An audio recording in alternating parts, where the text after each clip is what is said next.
I'm your guru. I will make you enlightened. It's my commitment.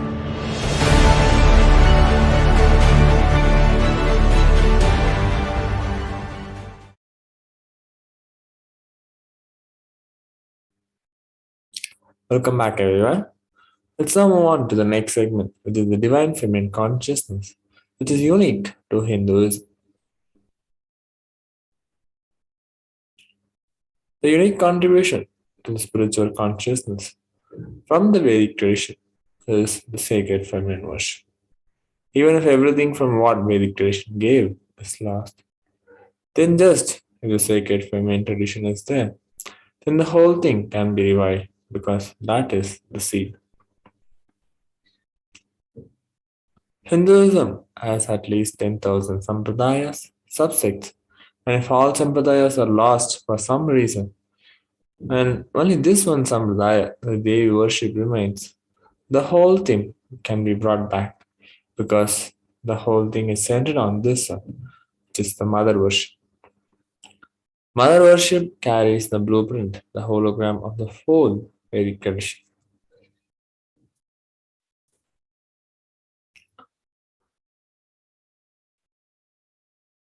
That sacred feminine worship is a hologram of the Vedic tradition.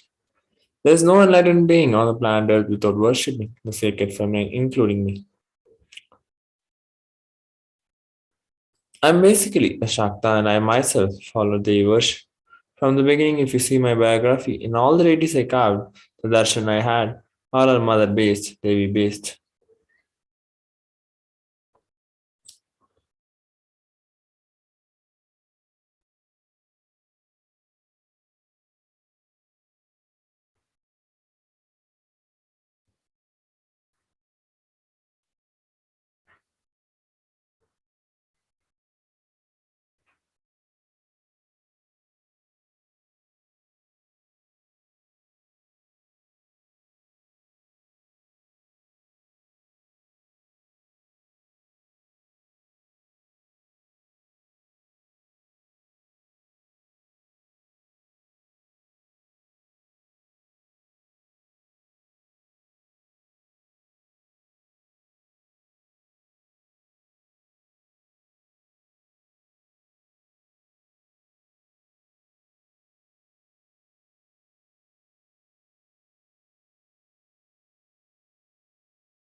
Sri Ramakrishna Paramahamsa, a great avatar who lived from 1836 to 1886, says Shiva is Brahman, but Devi has the key to reach Brahman. Unless she opens, nobody can reach. Very beautifully it describes a house. Even the husband is the owner, the key to the house will be on the hip of the mother. Either you have to fall at the feet of the mother or these small sons, only they can touch the place and remove the key. Nobody else can touch, so either surrender to mother or the people who are closer to mother to reach. There's a beautiful verse from Devi Upanishad which tells, I am essentially Brahman. From me has proceeded the world comprising Prakriti and Purusha, the void and plenum, and I am all forms of bliss and non-bliss. Knowledge and ignorance are myself. Brahman and non-Brahman are to be known, say the scriptures of Atharvana.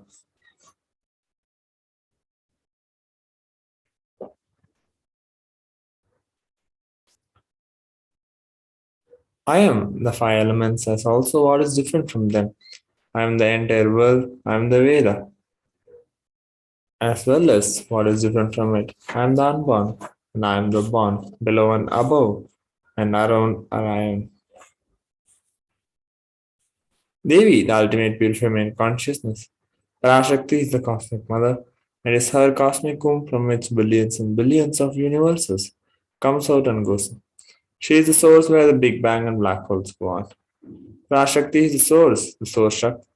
Source energy is the source power from which all of us came, in which all of us are even now, and in which all of us are going to merge. Out of her extreme love and compassion, Parashakti herself is manifested to the embodied form as the Nijavata of Supreme Pandava Hindus, gracing us, answering all our questions, attending to our prayers, giving boons, healing us, revealing our past, present, and future, delivering profound spiritual truths, and ultimately giving us the experience of Paramashivoham itself. So let us look at, listen to some of the words directly given by Devi Parashakti herself.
Raising, from the words of Devi Parashakti herself, raising as Omkara, expressing as Vedas and Agamas, blossomed as Reemkara, filled as Parashakti, living in 40 triangles.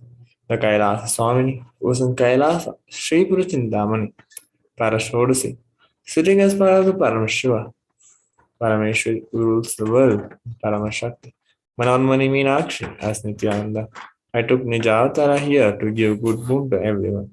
To bestow all goodness, Hiranyagarbhaswarupini, Brahmanda Yoni, Shami, Kapala, Parvati, taking the form of Nithyananda, I came here as Nijavatara with great compassion and blessing to some people. To do good to all of you, I took the form of Nithyananda and came down as Nijavatara. Literally, you are seeing Paramashiva and Parashakti at the moment. She is there in your screen, so always receive her very tradition. Keep 2 betel leaf, 1 banana, 1 betel nut, and 1 coin in front of the screen. Watch Devi, and coin is considered as the traditional dakshina. In Hindu tradition, it can be the lowest value. In India, it can be in 1 paise. In US, it can be a cent. I'm not trying to monetize. Keeping on 1 cent, it is okay. So for 100 days, if you have darshan, it will add up to $1. In India, in 1 paise, it's okay. Offer that to Devi, and after darshan is over, to namaskar and eat the banana, betel leaf, and betel nut. Take it as prasadam immediately. Collect those coins and send to Los Angeles temple. And this betel leaf, betel nut may look too small, but in few days you will see how much it adds to your sentiment that really she is there. You will not take the Devi darshan for granted, and rituals will break your monotonous, unconscious mentality and lifestyle and remind you and raise you to the powerful cognition and break your unconscious behavior.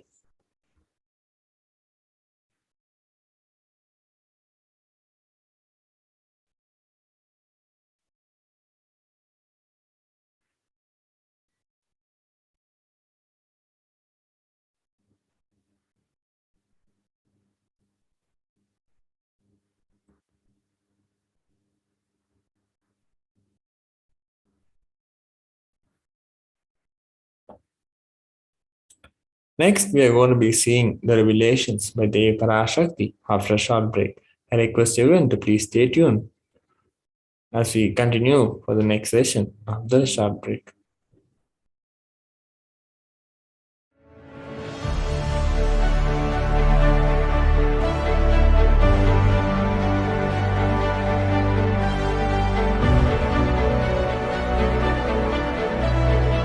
I'm your guru. I will make you enlightened. It's my commitment.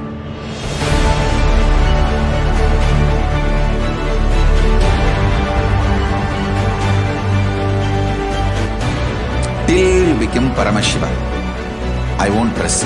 Don't worry at all.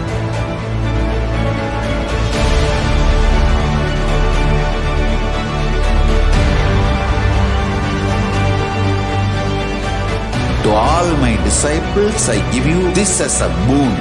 I'll swallow everything with which you are stuck and liberate you all.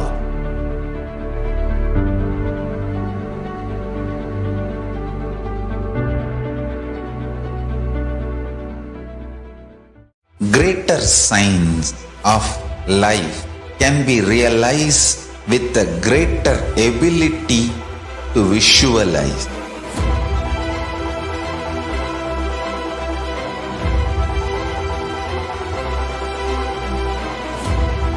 Greater science is the equivalent word for Hinduism.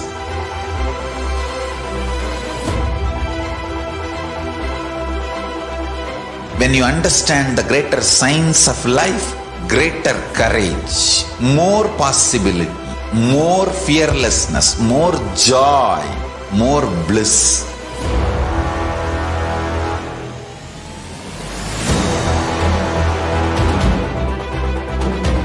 When you visualize Paramashiva with 25 heads, 75 eyes, 50 hands, your consciousness becomes ferocious, and that ability to visualize, you will get involved in everything deeply.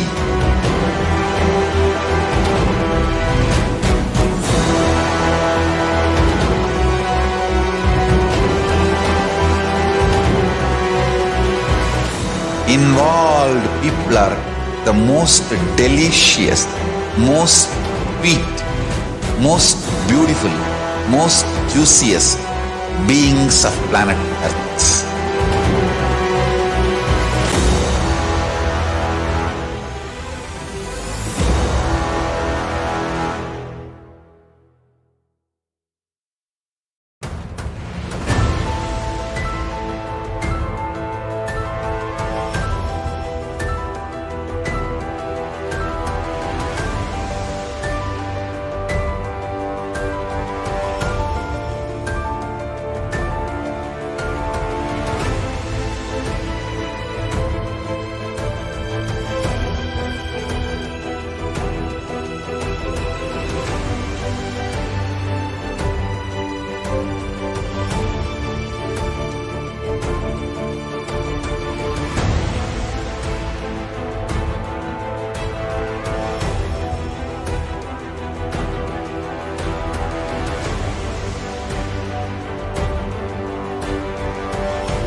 The moment you decide, your consciousness is the supreme identity you have.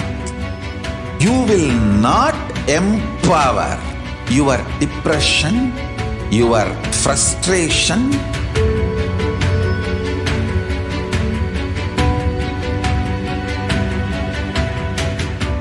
deal your problems, whether it is simple headache or depression or the worst suicidal patterns or life negativity, only through consciousness. Don't go for any other solution.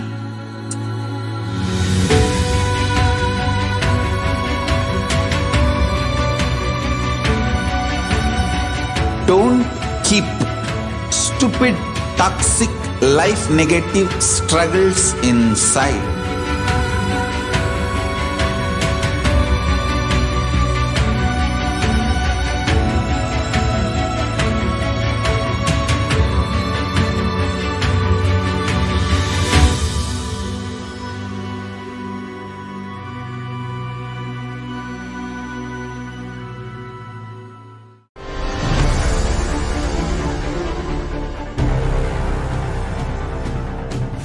Time itself is nothing but your decision to struggle with the same rut.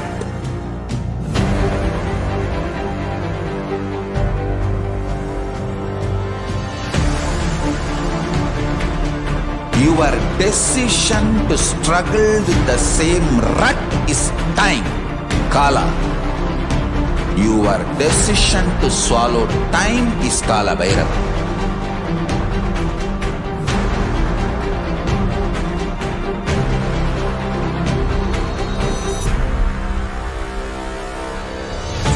Stand. Be a conscious woman or man. Be conscious being.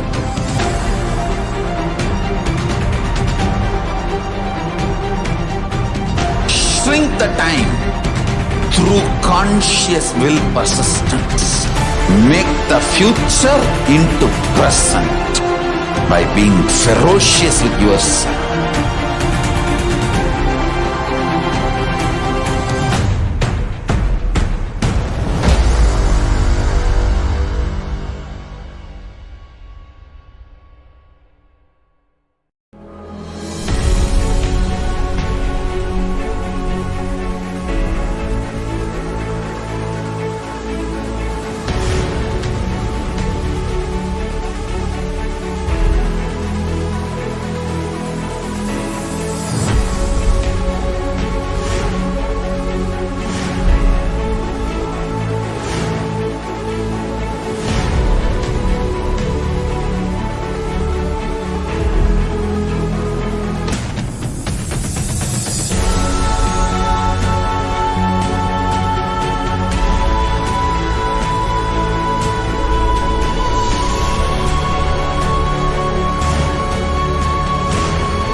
consciousness as power at this moment to swallow, digest, clean up all negativity and all toxins.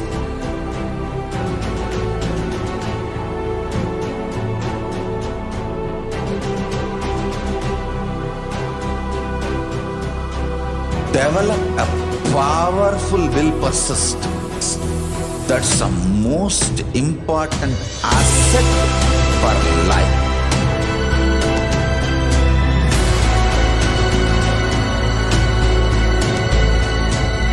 I am not giving you some life positive blah blah. I am giving you the facts of life.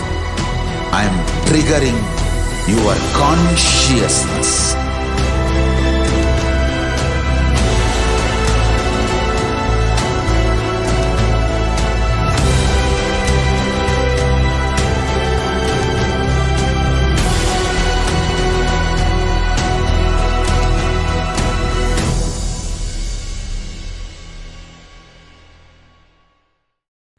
Just be alive for next 3 years. Don't die within next 3 years. I guarantee you, I will reach you wherever you are.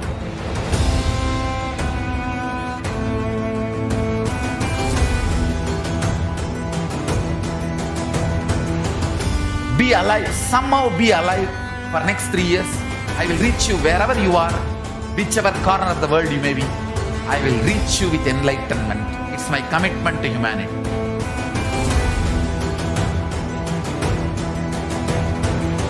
I'm going to empower, enlighten each and every one of you with the fuel and energy of the parallel universe.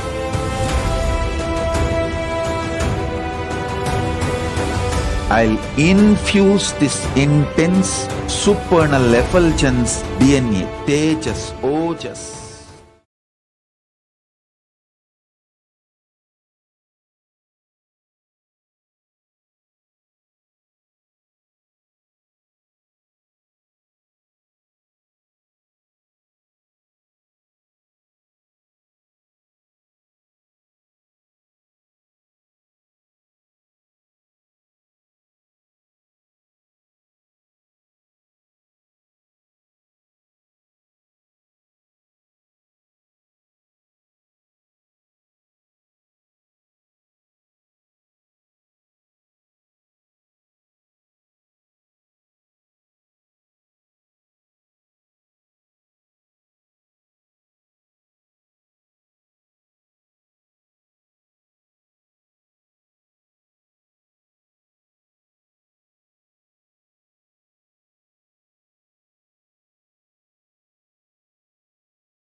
Let's look at the translation given by the Parashakti.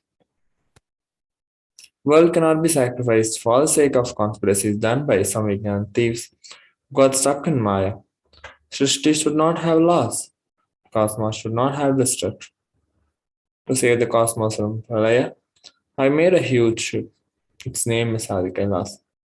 And Adi KAILASA is the ship that will gather all the enlightened powers of this cosmos and save the people from the Pralaya.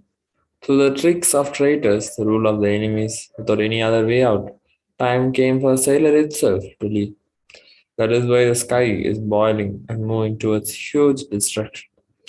People, even if children, do mistake in ignorance by getting stuck in Maya, as it is Parashakti, Paramashakti, Parashorasi, on money. My responsibility to save the cosmos from destruction. I am telling some of the truths, listen properly. For the next few months, not in thousands or lakhs, lives will be lost in crores, and crores of lives will be lost in India. I am telling the truth. I am telling you for the good search or protection of your life.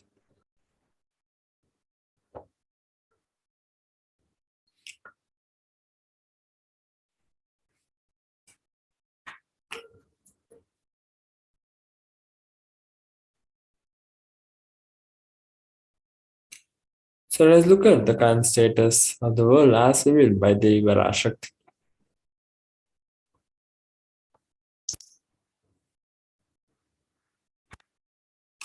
Authorities in 223 countries and territories have reported about 5 lakh cases, confirmed cases, and 6 lakh deaths since China has reported its first case to World Health Organization.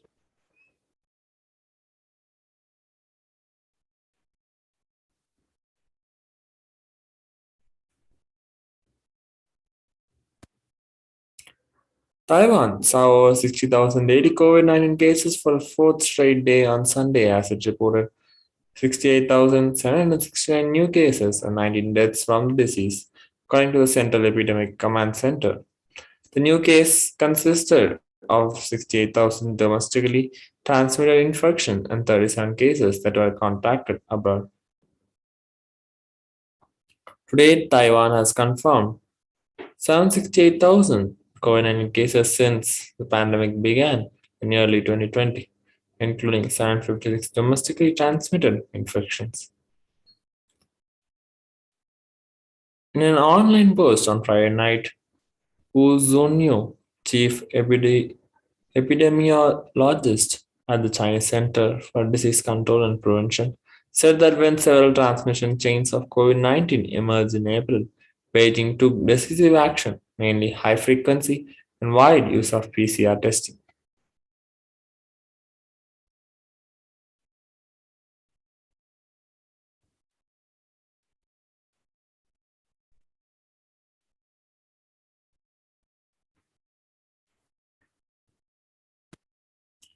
The Omicron variant of the SARS COVID virus is intrinsically as severe as previous variants, according to a preprint version of the large US study that counters assumptions in other studies that it was more transmissible but less severe.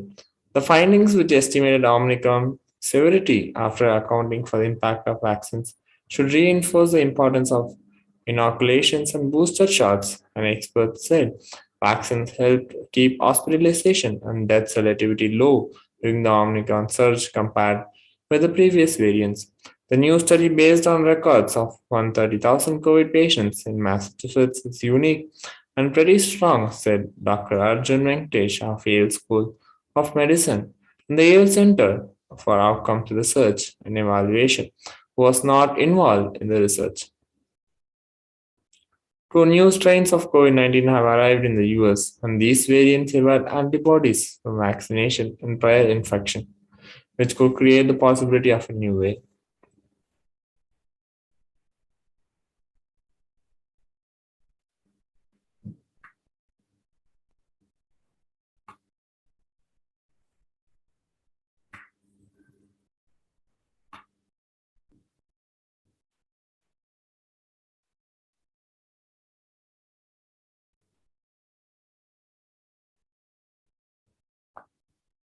A new study says 1 in 10 Australian healthcare workers has had thoughts of suicide or self harm during the pandemic.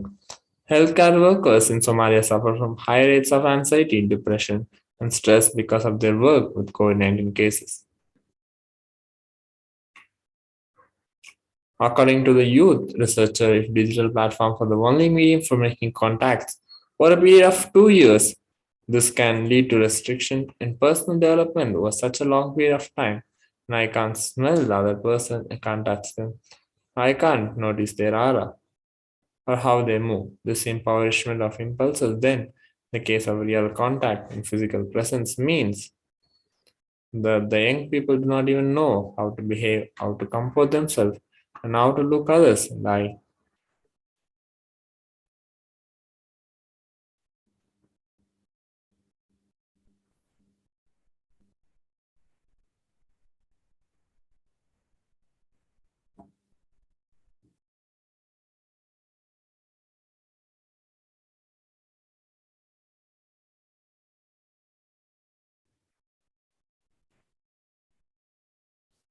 Many around the world are pinning their hopes on the vaccine, but even that isn't a quick fix. Polls show that some people may not be willing to be vaccinated. Even if someone is vaccinated, scientists don't yet know whether it's possible that they could get the virus and spread it, even if they don't get sick themselves. And UK recently announcement that it has identified a new strain of coronavirus that appears to be 70% more infectious than the old strain. Virus is getting strong and more virulent. The head of the World Health Organization said that it would be dangerous to assume that the highly transmissible Omicron was the last variant to emerge and that the world was in the end game of the pandemic. Since Omicron was first identified a little over 10 weeks ago, more than 80 million cases have been reported to the UN agency. More than More cases were reported in the whole of 2020, and conditions are ideal for more variants to emerge.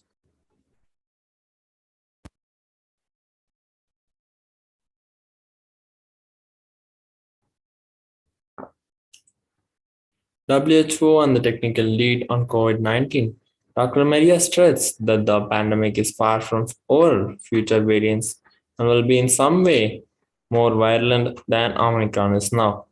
They warn that the next variant could be more easily evade immunity, rendering vaccines less effective.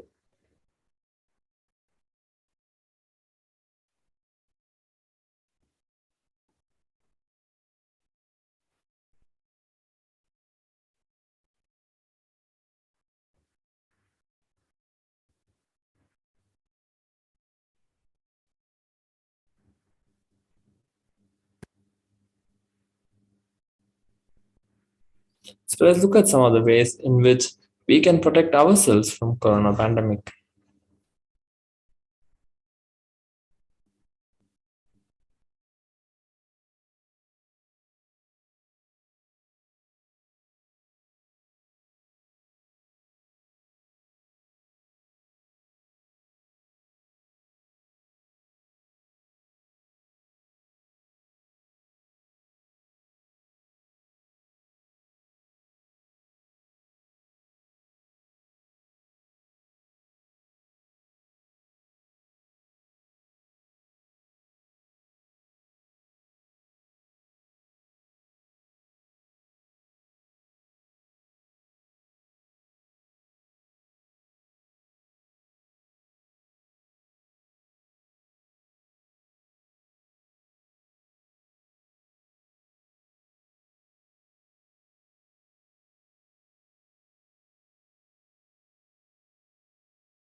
Yes.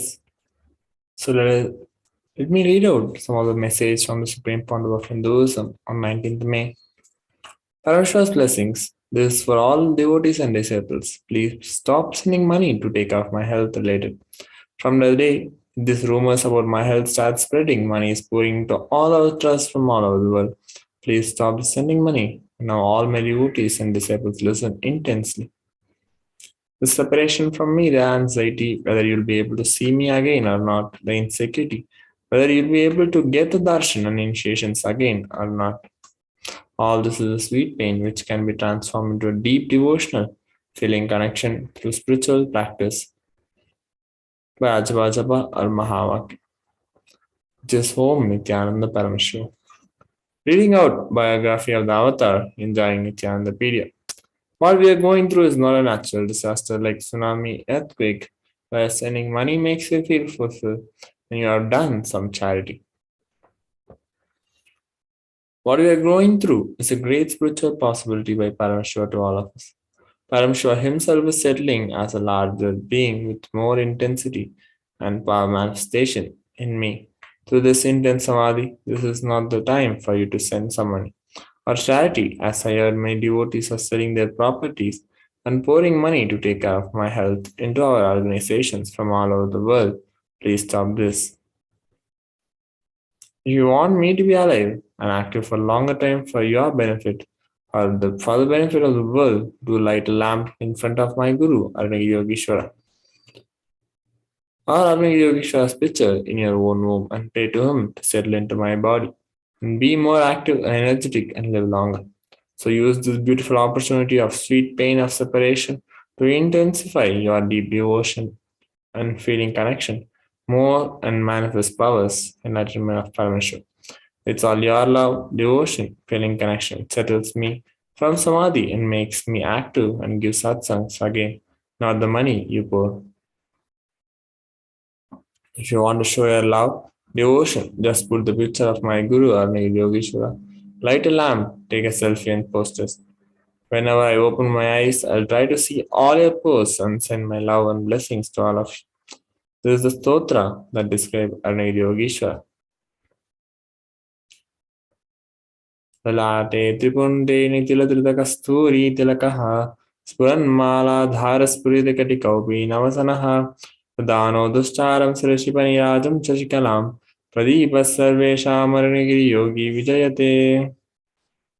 The translation tells that the one who has the Tripundri, the 3 lines of sacred ash on his forehead, the mark of sacred musk applied on his forehead, who is the wearer of a glittering garland, who wears a loin cloth on his radiating glowing waist, who holds the unconquerable king cobra and the crescent moon on his crown.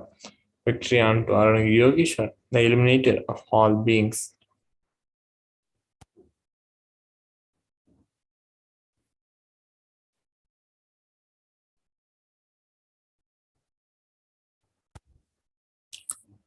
In this salutation, we offer our respects and gratitude to Arunagiri Yogeshwar, the embodiment of Paramashiva, who incarnated a few thousand years ago and is even today available to his ardent devotees in the gracious form of Arunachaleshwar, the presiding deity of the Arunachaleshwar temple of Tiruvannamalai. With this salutation, we remember and thus invoke Arunagiri Yogeshwara's presence as we recall the great Leela of his happening in the Avatar Leela.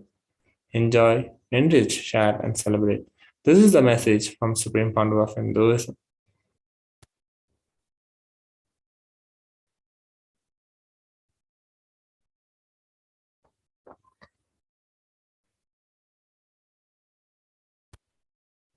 And let us look at the solutions for sufferings of Pralaya revealed by the Parashakti.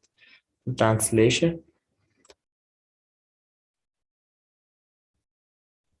Oh humans, don't be scared of the deadly infection corona. Through these 8 ways, you can protect yourself. Praying and meditating on me, surrendering to me through social media, whenever I am residing, worshipping me by doing fire walking, applying turmeric in chest, drinking neem juice, and meditating on me every day, being in unclutched state, filling with eternal bliss, doing ajapa japa of the cosmic sound, Shiva Shiva Shiva, with complete mind, applying banana peel and onion in heels and going to sleep, being in the state beyond any remembrance or forgetting the Arunachala Spurana that blossoms as Aham Aham in the state of Ananda Spurana. So, with this, we come to the conclusion of this session. So, next, we'll be moving on to the next session, which is the glory of the past. So, before entering into the session, let's have a short break and continue. Please stay tuned.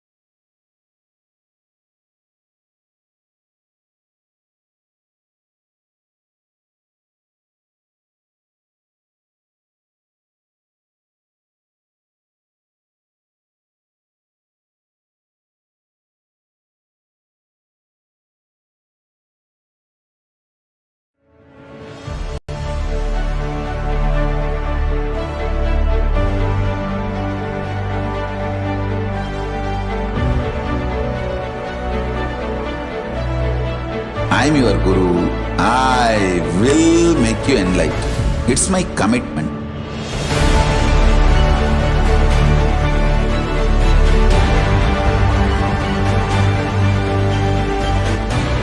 Till you become Paramashiva, I won't rest.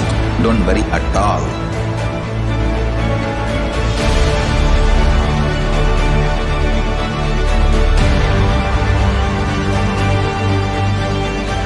To all my disciples, I give you this as a boon.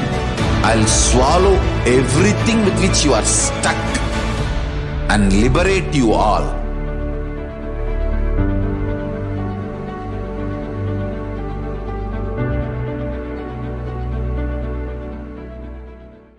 Greater signs of life can be realized with a greater ability to visualize.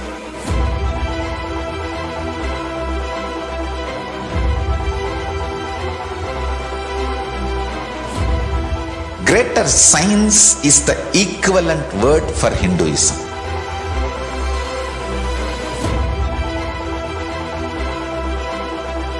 When you understand the greater science of life, greater courage, more possibility, more fearlessness, more joy, more bliss.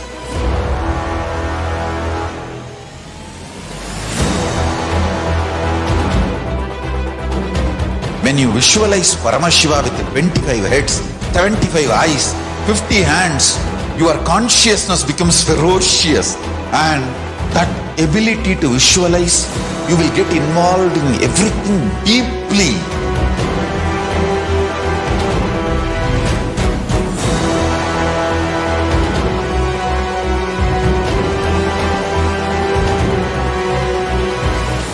Involved people are the most delicious, most sweet, most beautiful, most juiciest beings of planet Earth.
The moment you decide, your consciousness is the supreme identity you have. You will not empower your depression, your frustration,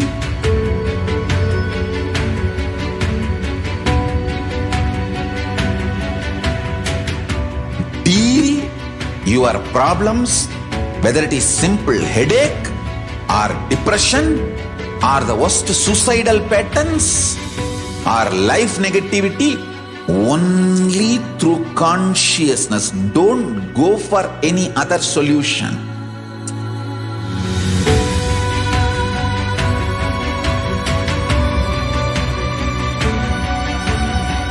Don't keep stupid, toxic, life negative struggles inside.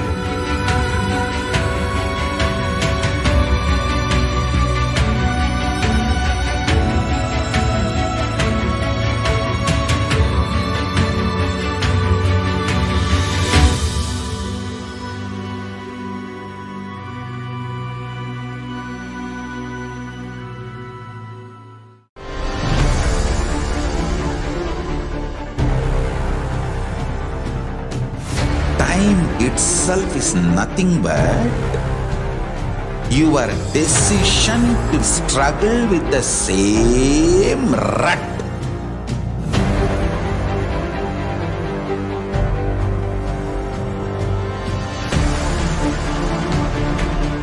Your decision to struggle with the same rut is time, Kala.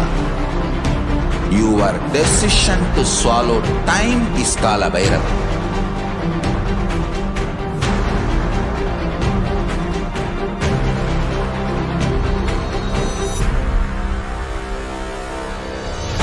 Stand. Be a conscious woman or man. Be conscious being.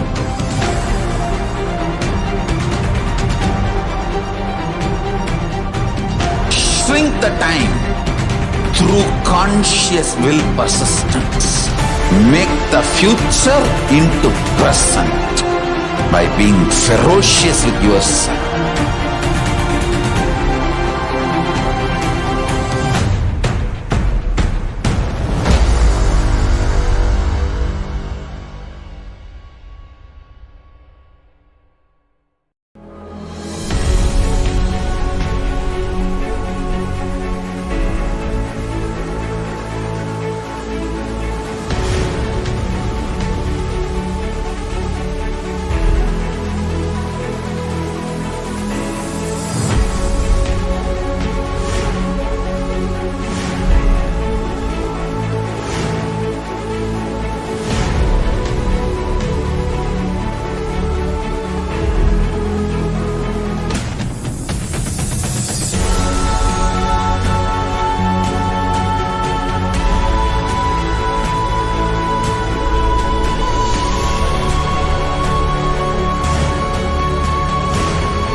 Your consciousness has power at this moment to swallow, digest, clean up all negativity and all toxins.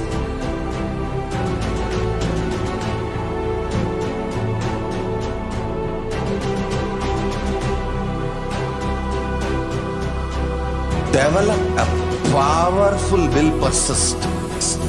That's the most important asset for life.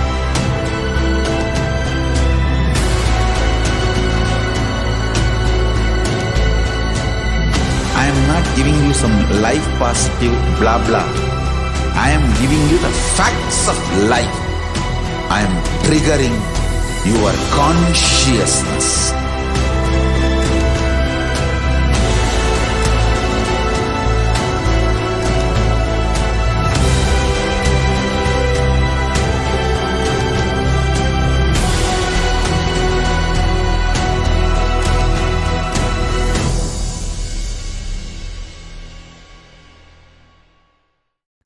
Just be alive for next 3 years. Don't die within next 3 years.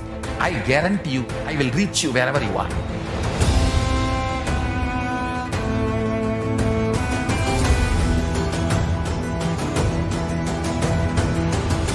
Be alive, somehow be alive for next 3 years.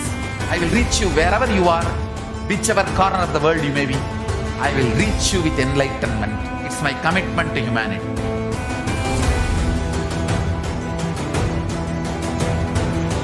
I'm going to empower, enlighten each and every one of you with the fuel and energy of the parallel universe.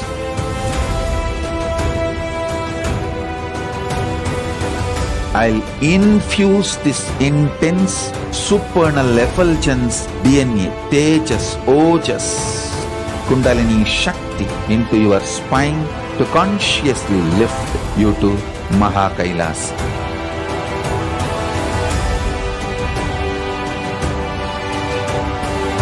It is irreversible permanent enlightenment, irreversible power manifestation, irreversible permanent empowerment.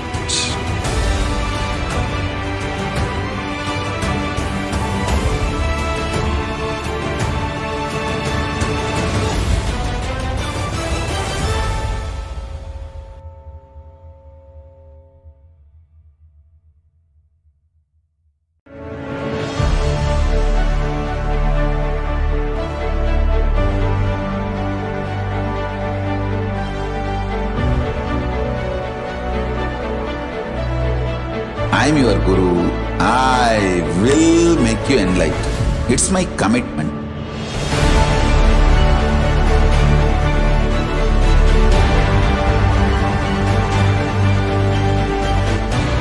Till you become Paramashiva, I won't rest.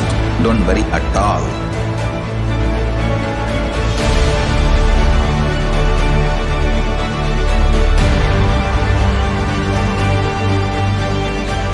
To all my disciples, I give you this as a boon. I'll swallow everything with which you are stuck and liberate you all.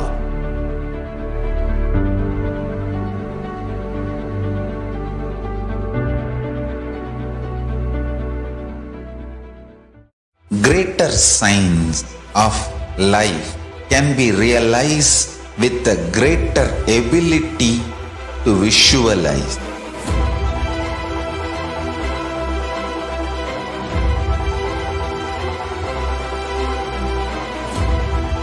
Greater science is the equivalent word for Hinduism.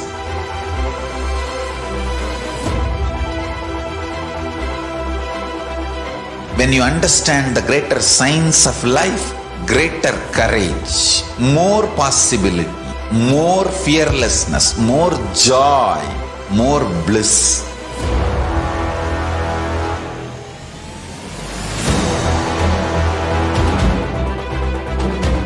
When you visualize Paramashiva with 25 heads, 75 eyes, 50 hands, your consciousness becomes ferocious, and that ability to visualize.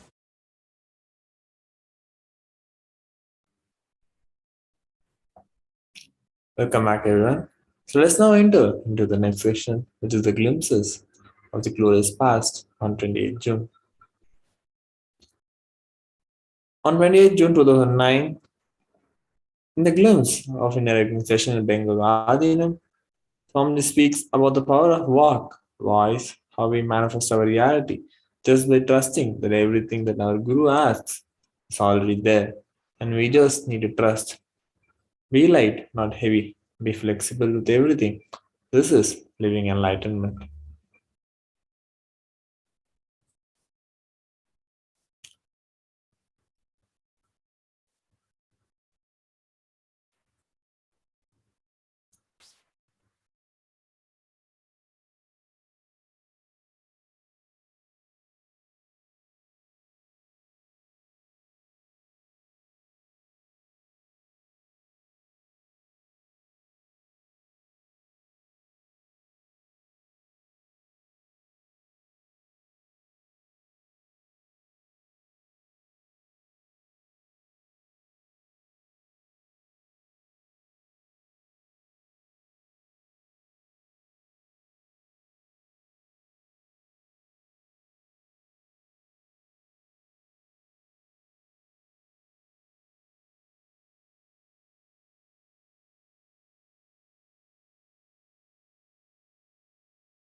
The Annamaya contains half of the Pranamaya.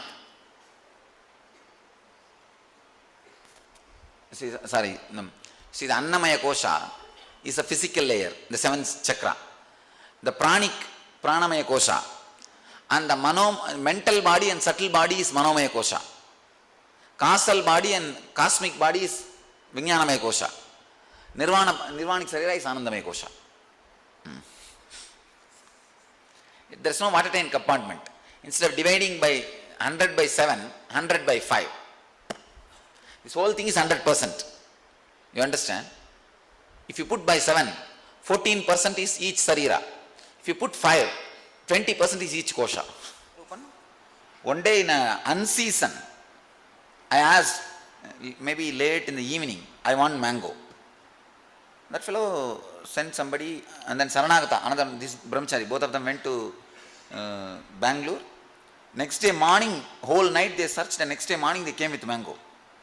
I said, why did you guys take this trouble? If it's not there in the shop, come back. Why did you guys spend whole night? They said, no. When you asked, it is already there. We only have to find out. That's all. When you asked, it's already there. You are a Satya Sankalpa. You can't ask without sending it.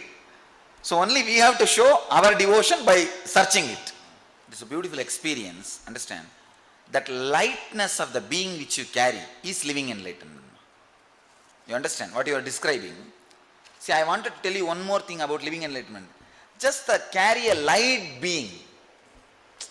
Don't be too heavy. Just carry a light being.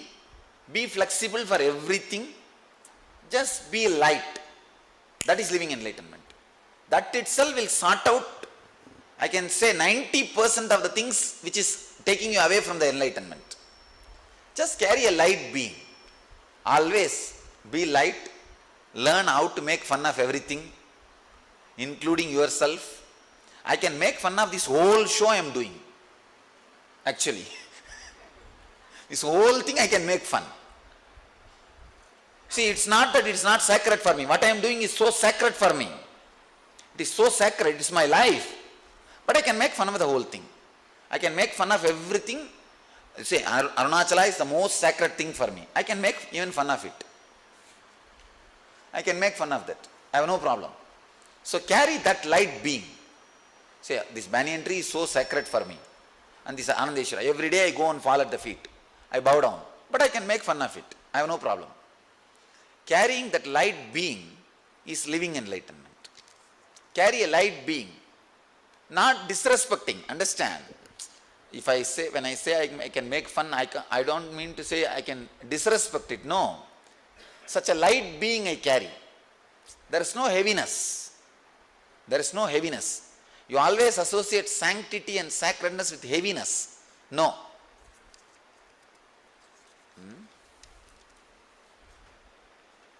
Very simple technique. Please understand. All I am trying to do in these 2 days is somehow to give you a strong experience of unclutching. See, strong experience of unclutching is one glimpse of Nirvikalpa. Nirvikalpa. Then you will be able to stay in Savikalpa or Samprajnata, the next level samadhis, permanently. Strong, very strong experience of Nirvikalpa. All now you need to do not think you are breathing. Let your awareness be on breathing. If you are thinking, I am inhaling and exhaling, why are you connecting with the last time what was happening through your nose? Why are you connecting that with now and labeling it as breathing? All of you understand what I am saying? So whatever is happening, let it happen. If it is going in, don't even name that as a going in. If it is coming out, don't even name that as a coming out. If it is staying in, don't even name that as a staying in. But your whole awareness should be only on the prana movements. Only on breathing movements. All of you are aware? Your whole thing should be only on breathing movements. Without naming it. Any word comes out, you are supposed to unclutch. All of you understand? Any word comes out, unclutch. But awareness should be on the breathing. Even if you have just feeling, even the feeling, there will be a mild word feeling. Unclutch from that. Subtle. It is like taking the unclutch to the next level. Now you don't need to freeze your body. Small movements or anything is okay. But the whole awareness should be centered on the breathing movement. Anywhere you feel the air movement happening. Okay. For some people it's the lungs, for some people it's the belly, for some people it's the nose. Wherever the air is touching you or the air movement is happening in you, your awareness should be only on that. Don't bother about body. You can now let go of the body. If body moves, it's okay.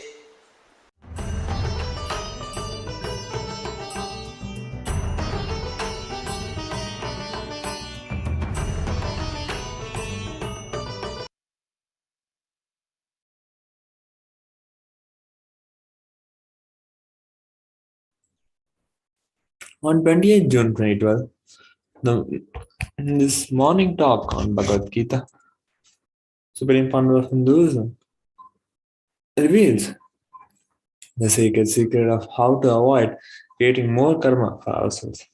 The responsible performance of intense action awakens the level of prana, the life force in us, that prevents the development of patterned behavior. It is our patterns, our habitual unconscious action that constitute our karmas.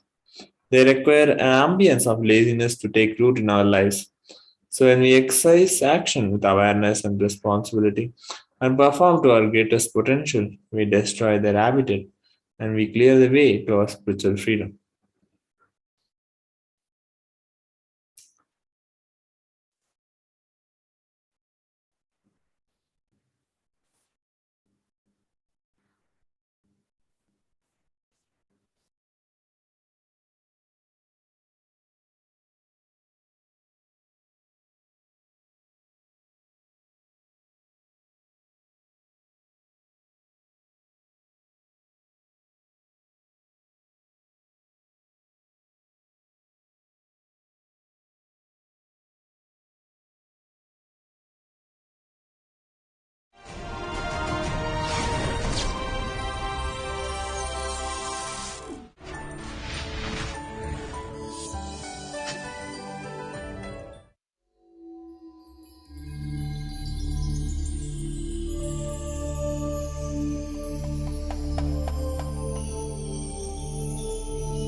I welcome you all with my love and respects. I have so many questions from the Nirahara Samyama participants. Somebody is asking, I am doing the Nirahara Samyama but my stomach is growling. Swamiji says that hunger signal comes from the Vishuddhi, not from the stomach. Should I continue the Samyama? Please understand, hunger signal comes from the whole body, not even from Vishuddhi. It evolves in Vishuddhi, but it comes from whole body. Only thing I wanted all of you to know, if you are having growling in the stomach, you can continue the Samyama, no problem. Growling in the stomach is not the signal of hunger, tiredness. Only those things are the signal of hunger. You should be able to continue your routine and lifestyle without tiredness and feeling dehydrated. Then you can continue the Nirahara Samyama. Now we will enter into the morning satsang. In Bhagavad Gita, 5th chapter, Sannyasa Yoga, 11th verse. कायेन मनसा बुद्ध्या केवलैरिन्द्रियैरपि योगिनः कर्म कुर्वन्ति सङ्गं त्यक्त्वात्मशुद्धये कायेन मनसा बुद्ध्या केवलैरिन्द्रियैरपि योगिनः कर्म कुर्वन्ति सङ्गं त्यक्त्वात्मशुद्धये. The man of intense action, having given up desires, performs through his natural temperament, through his understanding, through his presence of mind, or solely through the power of his senses for the purification of his essence and his character. Bhagavan is giving a beautiful verse on way of life.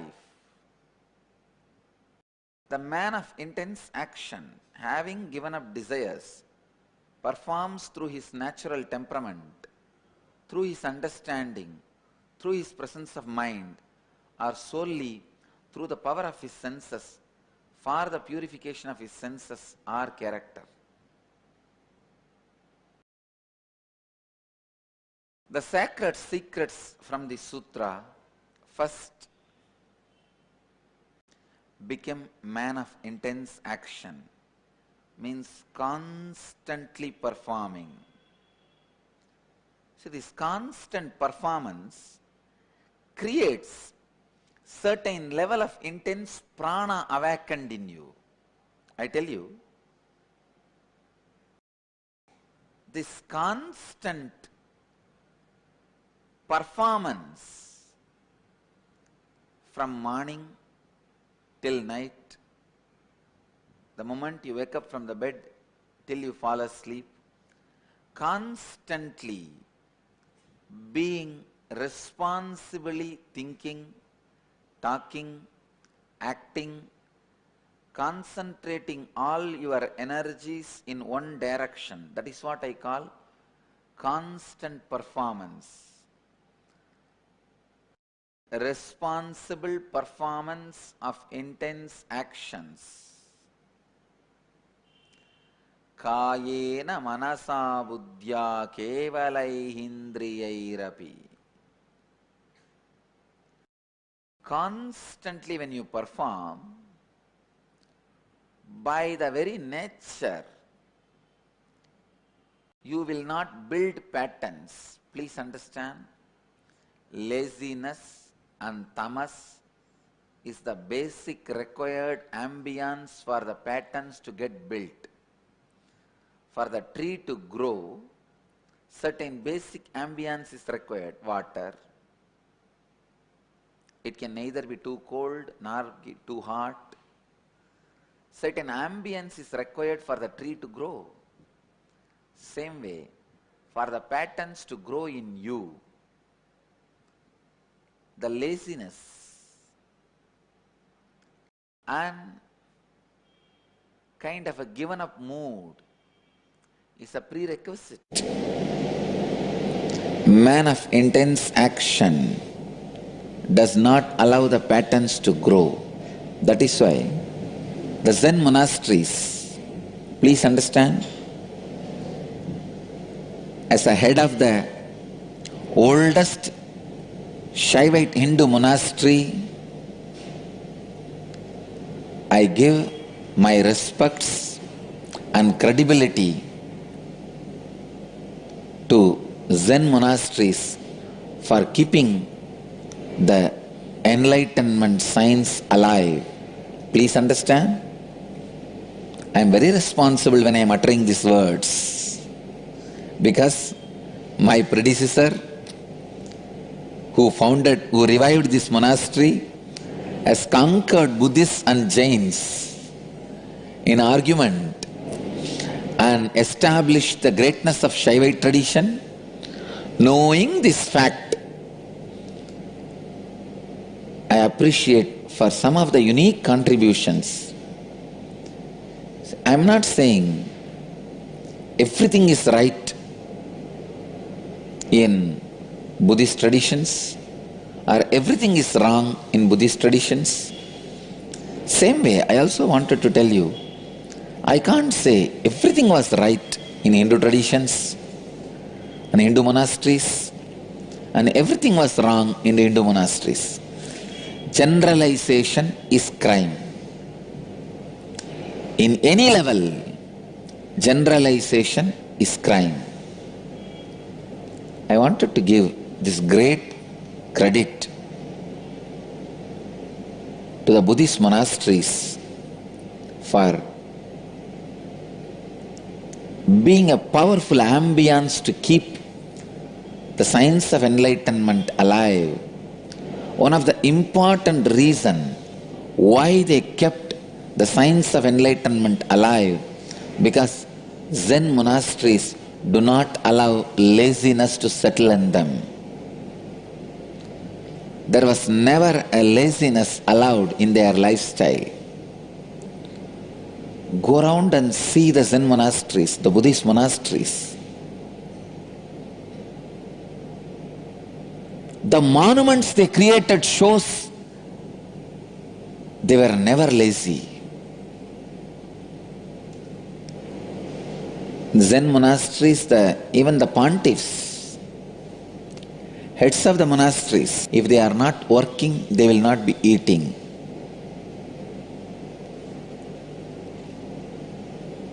I have read thousands of Zen master stories.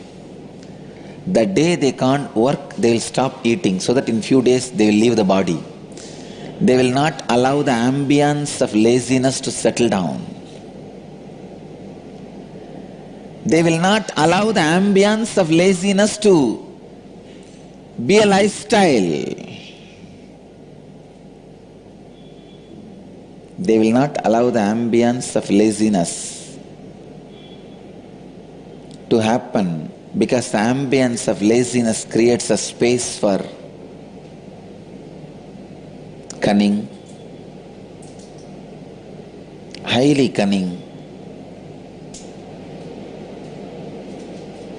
space where all sorts of patterns grow, all types of patterns grow. Please understand, I tell you, performance of responsible, intense actions breaks all the patterns and all the natural temperament. All patterns are broken. All patterns are destroyed. Performance of intense action constantly evolves your system to new possibility, new realities. I tell you, even this Nirahara Samyama is in a way teaching your system responsible, intense action. I tell you, this Nirahara Samyama is a very powerful method. Your whole body will learn intense action. Because when the regular food is not supplied, many of your patterns will be broken. Many of your organs will ask for energy from your system. The system has to use the stored energy. Please understand, any stored energy in the form of fat or any other way in your system becomes poison when it is not used after a certain period. If a fat gets stored in your system for the sake of emergency and future, please understand, the fat storing capability in your system is for emergency reasons, for emergency situations. Whenever the fat is stored in your system, it is for emergency. But unfortunately, when something is stored in your system for quite a long time without being used, it becomes poison. So during the Nirahara Samyama, the first thing is the stored fat melts. Many of the unnecessary things you stored in your body and which is turning into poison and toxins gets dissolved, leaves your system. Second, your system's innate capability, innate intelligence of creating prana, energy directly from the source, from the ether, from the space is awakened. I tell you, Nirahara Samyama will take you beyond the ordinary bound body consciousness. Usually you will always carry certain tensed feeling in your body, in navel and in Swadhisthana, just below the navel. Nirahara Samyama will ease the tension, will make you feel like your body is a light balloon. Even the dinner, even one dinner, if I eat little more than my body can digest or my body needs, sometimes this devotee's house, they invite me for dinner. When I go there, feeding me is a great prestige for them. For their prestige, they want to kill me. And it will be almost like a love fight. See, I accept all their love, but I cannot equate the quantity of their love with the quantity of food. But unfortunately, the human mind decides to equate the quantity of food and the love. And they try to put too many things into my leaf and say, oh Swamiji, you should not waste it. If you waste the food outside, only food is wasted. If you waste the food inside, not only food system is also wasted. But who wants to listen all these things? When a man is in love or in hatred, he doesn't want to listen anything. 2 days before, the TV channel, which is in peak of hatred with me, about me, shows 3-4 tiger skins caught somewhere, some photograph, and saying these all recovered from Madurai Adinam. What can I do? And the police comes here, and after finishing search, it says, nothing has been found. Police says something, and TV channel says something. Is the TV channel authority for doing search or giving this kind of false reports? When you are in hatred or in love, you don't see the facts. You are neither able to see the truth nor the fact. And not only that, there are very funny things. Yesterday, few days before that case was filed, FIR, that was reported in all media left and right. One more case slapped on Nithyananda. Now the Nithyananda's trouble adds to Wildlife Act also. Nithyananda is more and more trouble. What all they are saying? Wide coverage. But do you know the funny thing? When yesterday, police went out and said, nothing was found, no tiger skin, no tusk, nothing was found. We only saw the clothes printed in tiger skin color. See, this clothes which I am sitting, it is just a cloth printed in tiger skin color. The police went out and reported to the media that only the cloth's tiger skin color printed is found, nothing else was found. You need to know how the media reported. How they reported, you know. The duplicate tiger skins are confiscated. First of all, there is no such thing as duplicate tiger skin, and it was not confiscated also. What a funny thing. This media, they are not saying no tiger skins were found, nothing was found. They are not reporting that. I'll give you a small photograph about the media. It is media. There's a cartoon. See, it's really, the basic ethics are lost. How they report. See this scene. Please understand, one fellow is running, being chased.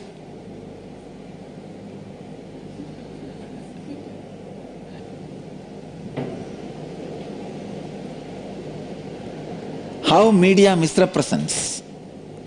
See, the fellow is running away, who is being chased, is shown as the murderer.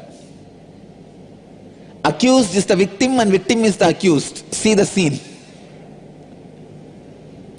Here, the fellow who is accused, who is holding the knife and trying to kill, is shown as the victim, and who is victim, who is running, is shown as the accused.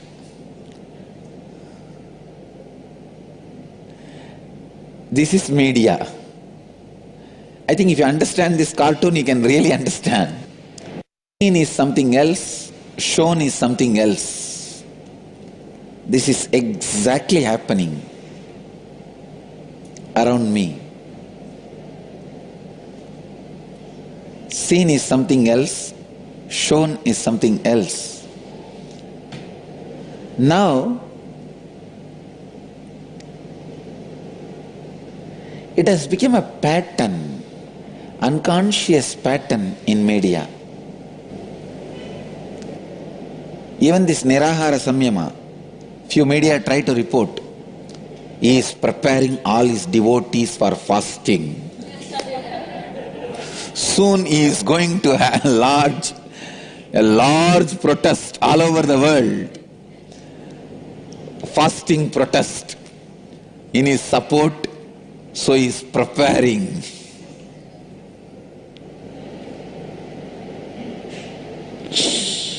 Anyhow, even in the Nirahara Samyama, when you are not supplying the regular food to your body, all your organs, including the non-mechanical parts of your brain, awakens itself to the truth.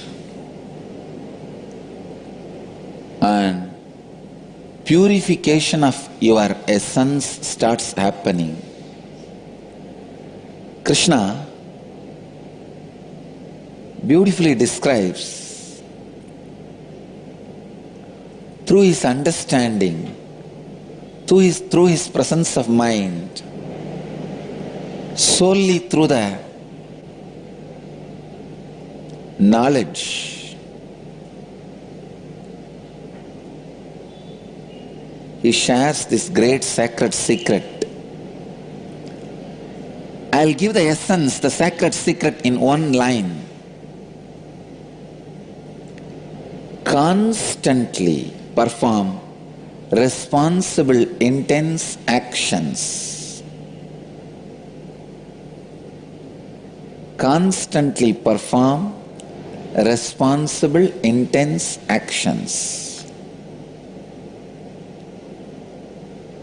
This will break all patterns from you. It will constantly awaken the intelligence in you. It will constantly lead you to the fulfillment. It will purify the essence of your character.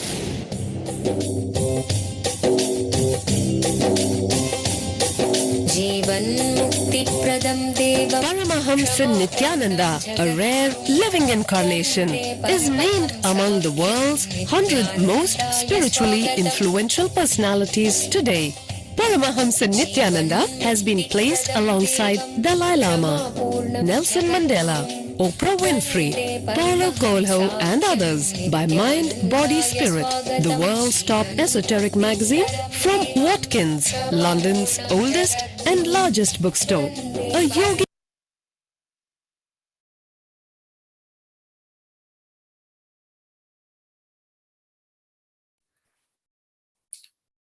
On 28 June 2014, Supreme Pandu of Hinduism and Presidential continued his Vijayatra in Tamil Nadu, India. Also, the supreme power of Hindus visited the house of delegates of Kailasa and graced all of them by receiving sacred offering, the Pratyaksha Parakut, and following are some of the pictures from this Vidya Yatra.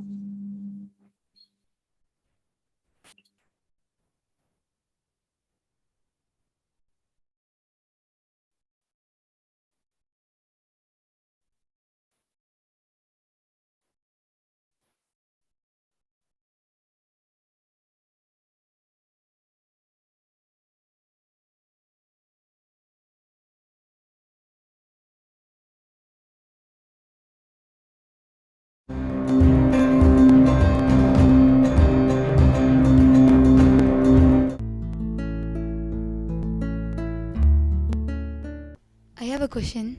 Like, as our purpose of life itself is enlightenment, and we come down for that, then why, when we come down, we just forget the context of enlightenment? What I feel is that when we are born, we don't have that intelligence. We just, like how Swami told, that we need to create that intelligence, and we create our intelligence based on what the ideas which collect from our surroundings. So when we are born, we are with that ignorance, and whatever the society around us tells, we just catch it. They're already filled with so many incompletions, and they're functioning from a totally different context. And so when that ambience is not provided, automatically you just collect all these different ideas and create your own context and live based on the context which you have. So that's why what I feel is that's why we even miss the purpose of our life. That's why even we miss that context of enlightenment in us. Adding a point, like how in outer world you have the ambience where the people just keep pulling you down to not have the right context. Like same way, like in Gurukul, we have the satsanga around us where each one keeps pushing them up for enlightenment, only purpose of our life. So whenever we go down, there are so many of them helping each one to pull up for the only purpose of enlightenment. So if you want to have the space of enlightenment and reach enlightenment, you can come and join Gurukul. That is each and everything. We just set the context for doing and everything. So whatever Swamiji speaks every day morning, so we just understand what he's speaking and just listening what he's telling. So when we just do that listening again and again, so we start understanding what he's speaking. So every day we do spiritual practices like vakyarthas, chanting and other things, blindfolded. So when we just start doing this, we set a right context for each and everything. So when we just constantly do this practices, it just easily leads us to enlightenment. Sangha in this program and what Swamiji is doing is taking a leap. It's taking a leap, and it's going to a level that I can't really conceive of what it's going to look like, except to say that it can really be life-changing for millions and millions of people. And the world has been ready to wake up to a greater reality, and I kind of think this may be what's going on. So I know for myself, my personal healing and my personal steps forward makes anything worthwhile for my experience here worth any amount of money I paid. But to see what can be happening collectively is even more mind-blowing and exciting. So I'm very grateful to Swamiji, and I'm grateful to Swamiji, I mean indescribably. And also amazed by all the sannyasis and all the volunteers and everyone who's coming together to make possible things happen logistically and then psychically and spiritually and on every level.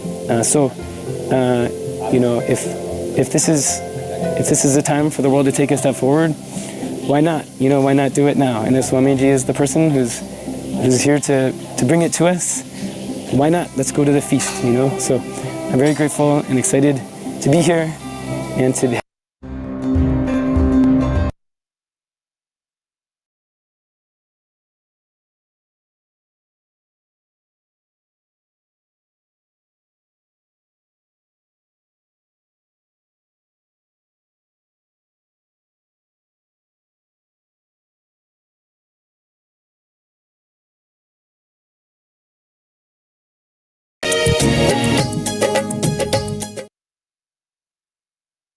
नित्यानन्देश्वर समारम्भां Nithyanandeshwari Madhyamam Asmadacharya Paryantam Vande Guru Paramparam.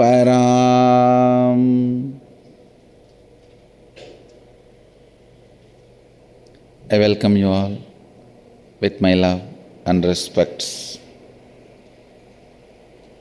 I welcome all the devotees, disciples, Samajis, Satsangis, Sarvanyapeta Yajamans, Shri Mahants, Mahants, Kotaris, Tanedar, sitting with us all over the world through Nithyananda TV, two-way video conferencing, having Nayanadiksha. I welcome all of you with my love and respects. Kenopanishads Shanti Mantra. I was introducing yesterday's satsang. Let's recite the Shanti Mantra and enter into the understanding. Om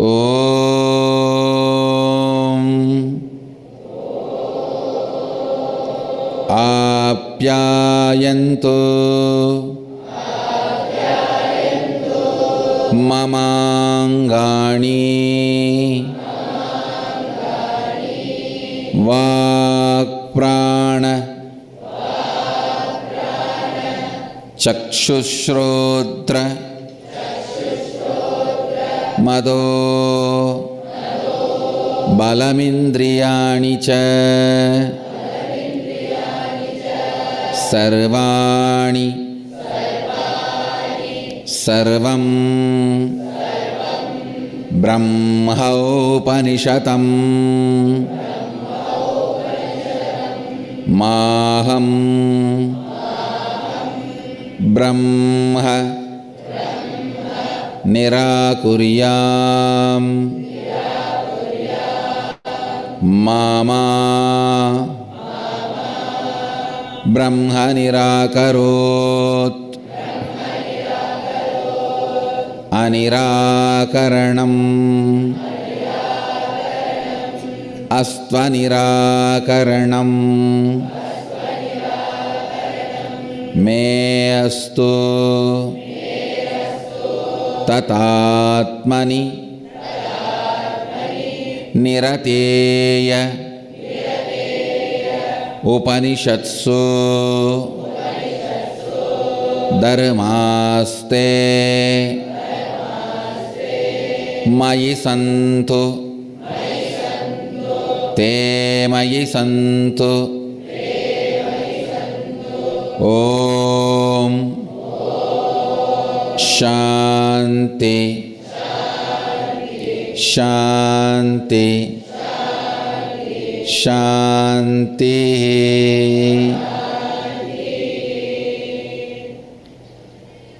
Two important truths I want you to learn. First,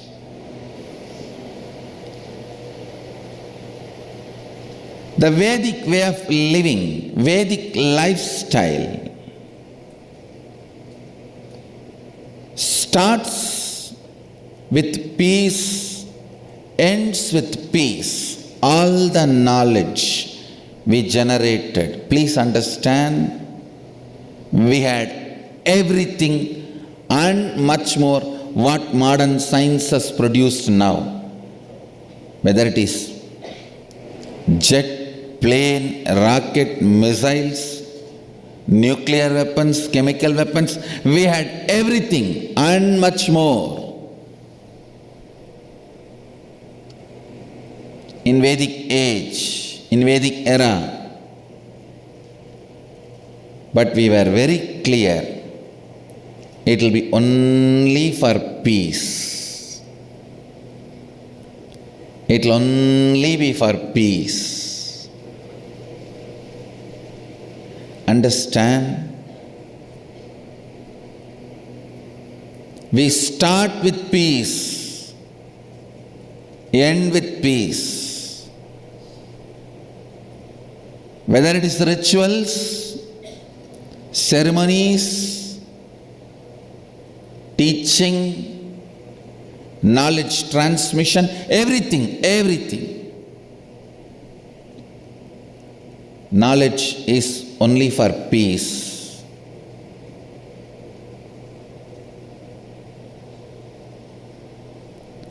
Only one big crime the modern day Hindus did is they think peace is important, so let us avoid conflicts. No. By avoiding conflict, you will never be in peace. By avoiding conflict, if you try to be in peace, naturally the other forces will push you to the corner till you become non-existent. Avoiding the conflicts is not methodology for peace. Right methodology for peace, facing it, solving it. Peace is the purpose. That does not mean we are afraid of conflicts. Peace is the purpose.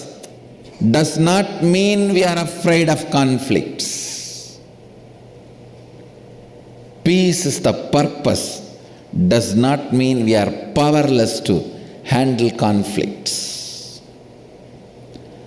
That is one of the biggest crime the modern day Hindus did. Trying to avoid conflicts to have peace.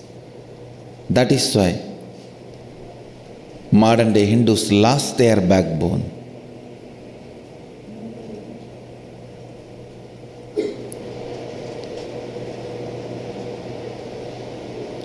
Peace is the purpose, but not avoiding the conflicts, but by facing and resolving it. We start with peace and end with peace. Live in peace does not mean we are weak. No.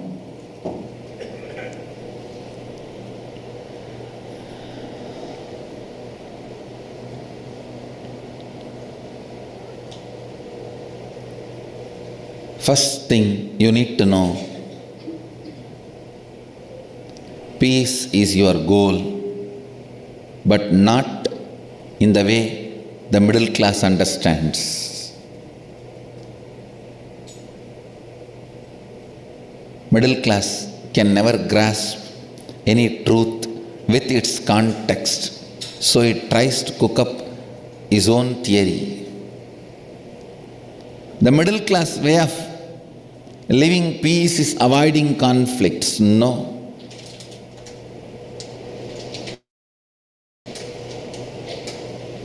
Facing it and resolving it is the royal way of peace. Facing it and resolving it. Facing the conflicts and resolving the conflicts is the royal way of peace. Upanishads are royal science, not the middle class science. It is royal science. Listen.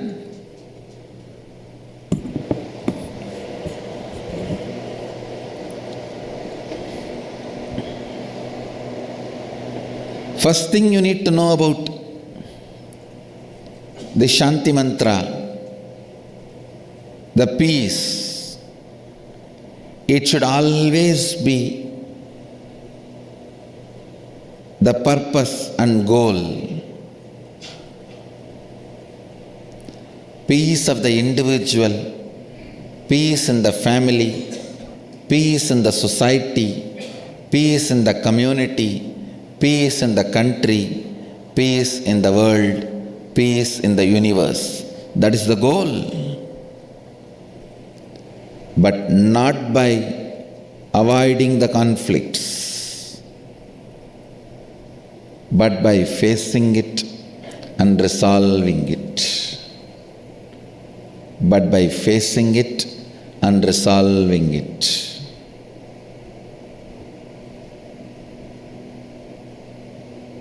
I am trying to remove all the stupid frills got associated with yoga. In the name of Christ Yoga, Jesus Yoga. Inverted cat pose, downward dog pose. These are the frills need to be removed from yoga. Not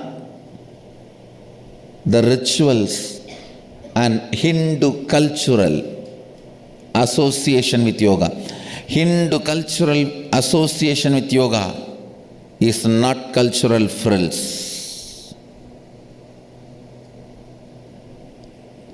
The dilution done by the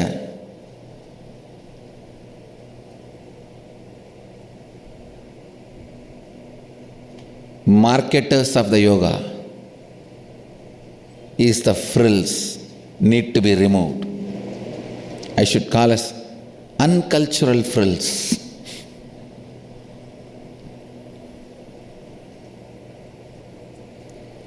Instead of facing the conflict and resolving it, trying to escape from it, that is not peace. Trying to escape from the conflict is middle class mind. Facing it and resolving it is royal mind. Even while facing and resolving, being in the peace is enlightened mind.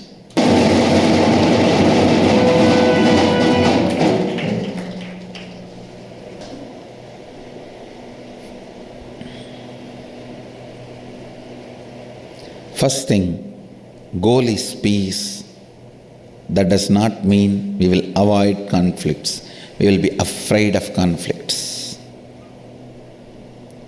Goal is peace.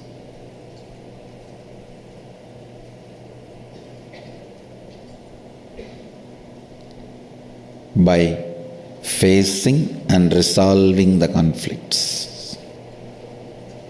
Second thing you need to know, power of declaration. Understand? The last Upanishad, Ishavasya Upanishad, Rishis were introducing the science of prayer to us. Sohamasmi.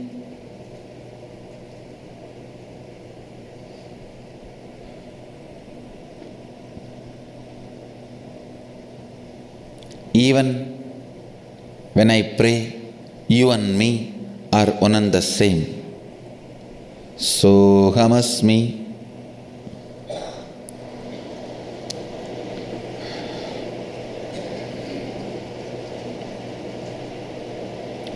Even when I pray, you and me are one and the same. A beautiful introduction to prayer. Now,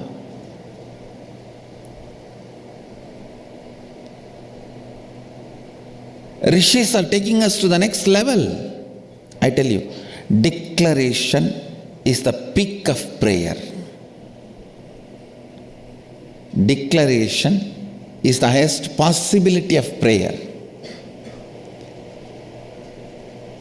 In the prayer, one line of low inner, you always do the stupidity of putting yourself low to raise God high, which is not required, even though I repeat it again and again and again to make God great, to put the God on the higher pedestal. You do not need to put yourself down, you do not need to put yourself low, but you don't listen. Always one line of lower inner image is associated with prayer. Unfortunately, that became a trend. So with prayer, it's always strong remembrance of one line of lower inner image, lower self-identity with the declaration that is not there.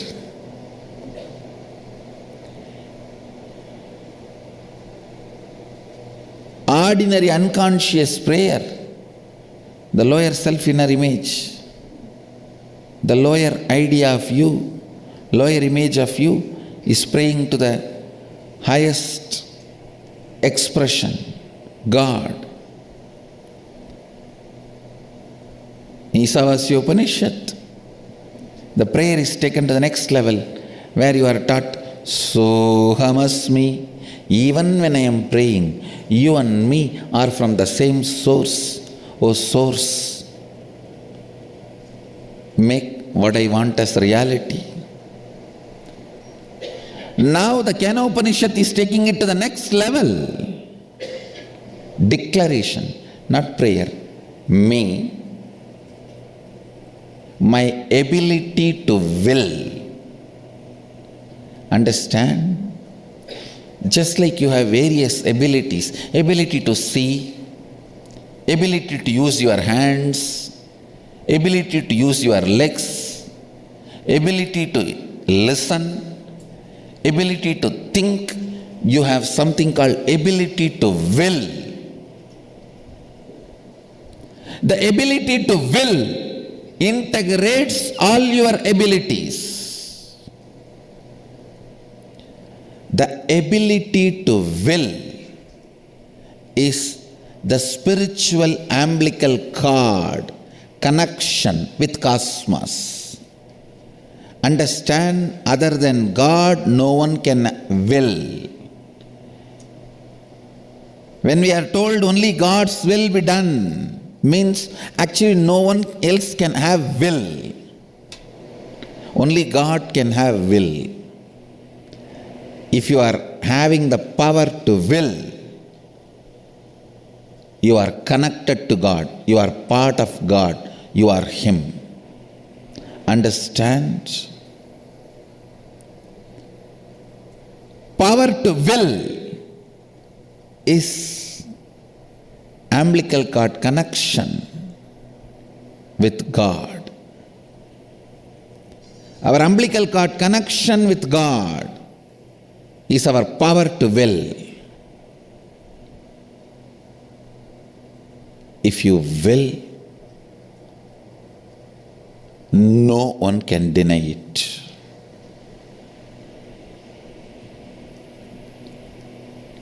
Even God cannot deny it because your will is bestowed on you by God. The Upanishad does not say, O Brahman, let all my energies be awakened. No.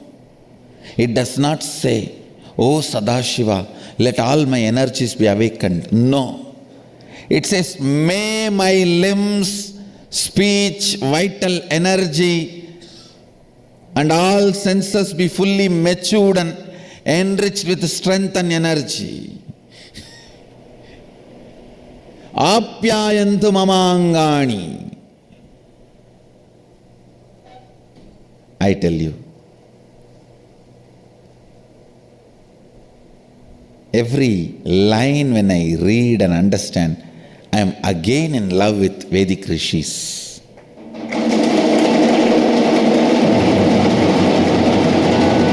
Every time I read a statement and understand, I just fall for them once more. What a unselfish, powerful revelation of truth.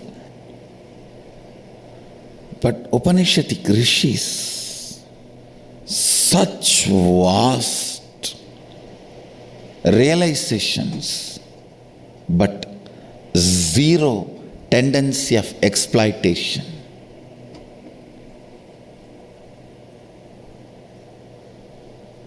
In the modern day, the more you exploit, more you are successful. Especially when I hear these horror stories of doctors coming out and confessing that they falsely diagnose people with cancer, even though the patient has no cancer, just for the sake of selling medicines and false treatment. This is just a horror story. Worse than murder stories, worse than rape stories.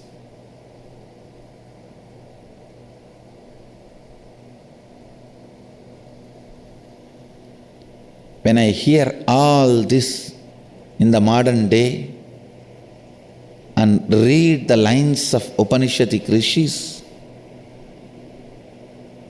what an amazing, powerful strength and zero selfishness. All their plans are only to strengthen you. When I read these verses, I understand. What a great, unselfish, dedicated, sacrificing, empowering consciousness. Just for their purity, they are worthy of being worshipped as gods.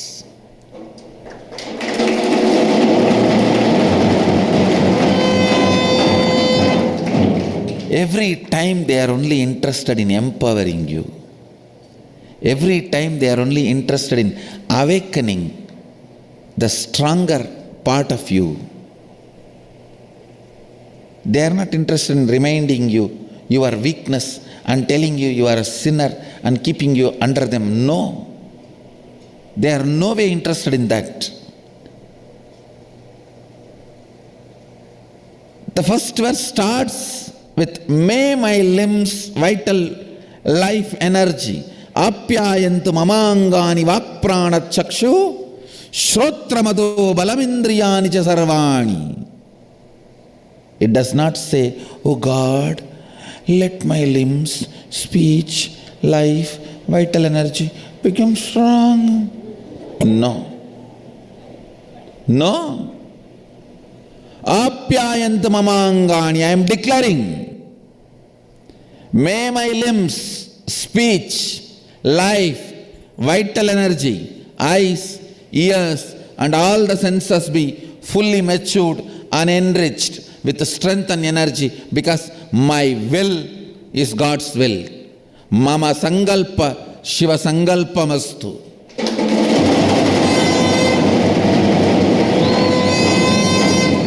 My will is the umbilical cord connection with the cosmos. If I will something, it has to shake the cosmos. Cosmos has to make it into reality, because I am it. I am still connected to it. If I don't have the power to will, I am disconnected from it. As long as I have the power to will, I am authority. I am authorized to will. I tell you guys, just use this one truth.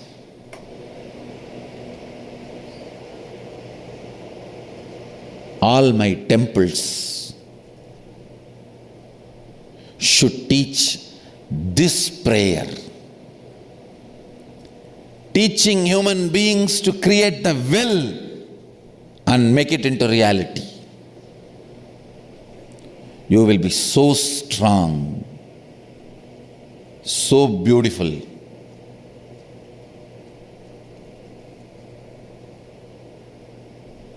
Understand, only strong beings will be beautiful beings. Only strong beings will keep the order in the life. Sometimes people tell me, oh, if all of us can will, all our wills can create chaos. No. Strong people create order. Only weak people create chaos. Strong people never create chaos. Strong people create order. Only weak people create chaos.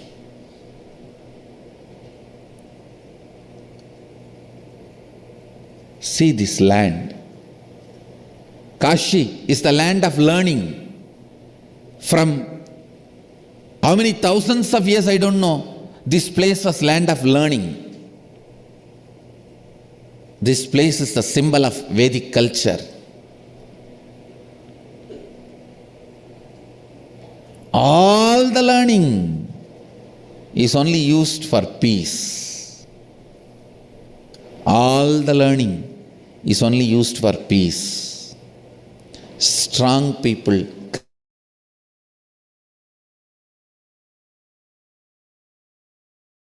symbol.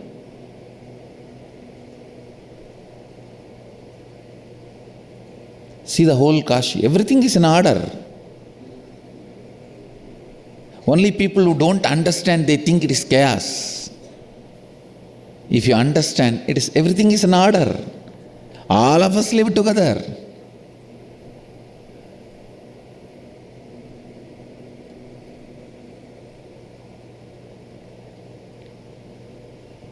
Strong people create order, not chaos.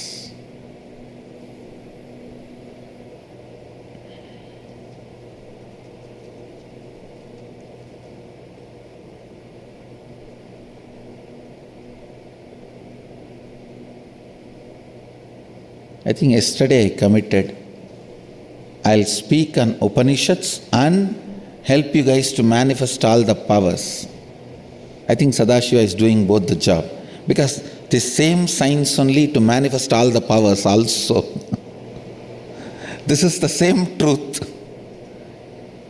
Upanishads are talking in the first verse, and this is the same truth used for manifesting the powers. For manifesting all powers, just you need to declare will.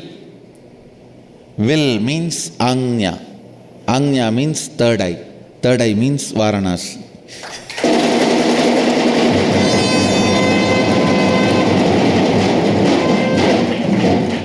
Varanasi has two meanings. The place between the eyebrows and the nose, place between Varuna and Asi. Place between the eyebrows and the nose, third eye.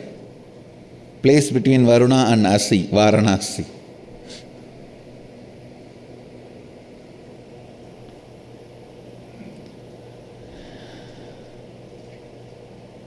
Your will is seated on the Agnya Chakra, third eye. Varanasi is the right place to manifest that power, to practice.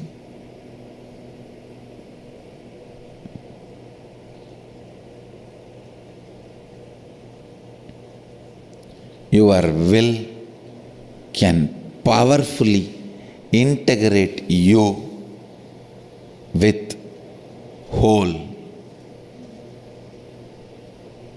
Brahman or Sadashiva.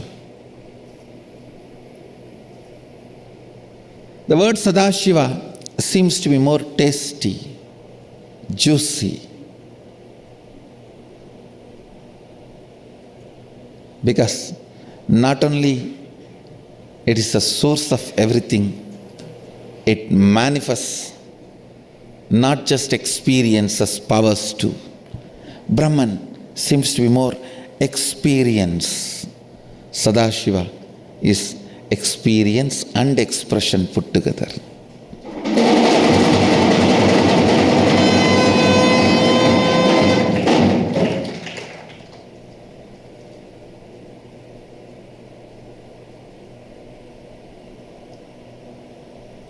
Brahman seems to be shaved face, young boy, okay.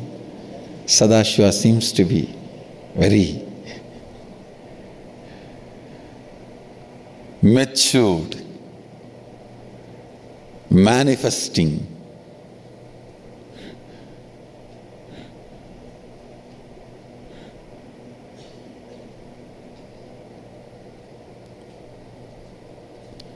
whether it is Brahman or Sadashiva.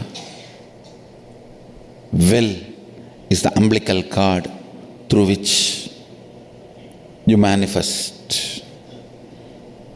Will is the umbilical cord through which you and Sadashiva are connected. You and Brahman are connected. You and the universe are connected. As long as you have power to will, you have a right to enlightenment.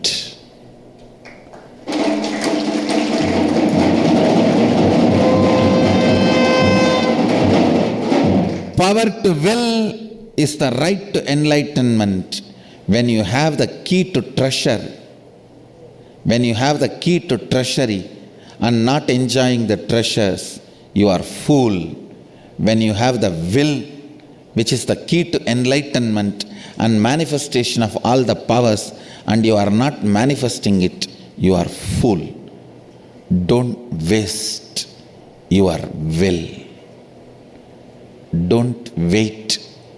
It will be there forever with you, even if you don't use. Don't think. It will be there forever with you, even if you don't use. And don't take your will for granted. When you have it, better use it. When you are having it, better use it. If you don't use it, Sadashiva may think, oh, I think he doesn't need it, and it can be taken away any day. Before it is taken away, use it. Come to Kashi when you have 2 legs to walk. Don't wait for 8 legs to carry you.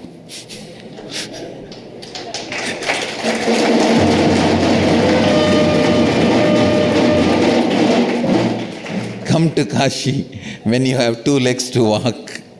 Don't wait 8 legs to carry you. Use your will.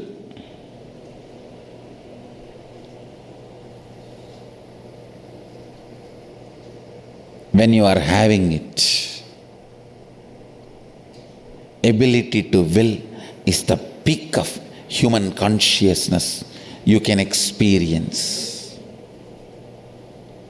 Ability to will is the peak of human consciousness you can experience.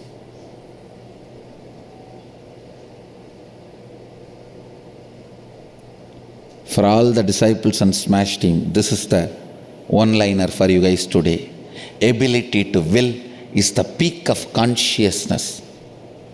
Use it to manifest universe in you.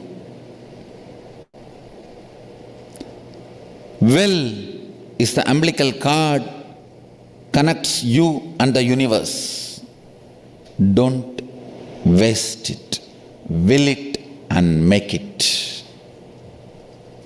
Will it, it will be.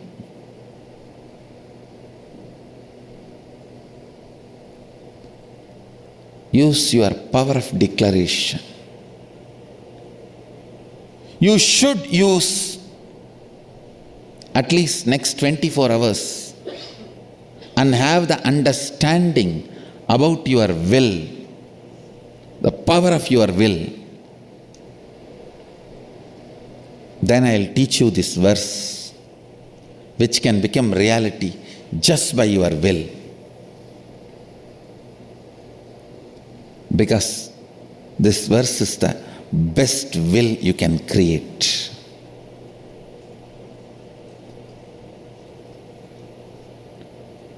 It's unfortunate. In English, I don't have any other word to translate Anya, but you need to know, in English, will is used for future tense.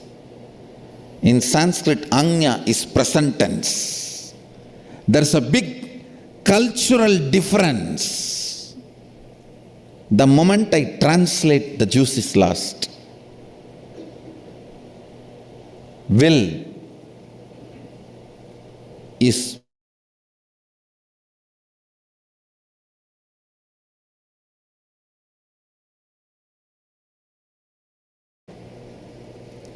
nothing.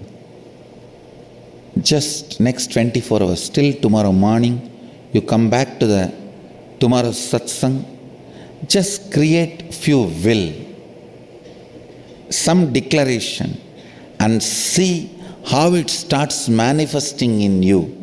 Come back with that experience and confidence. And I tell you, you won't fail, you will only gain confidence.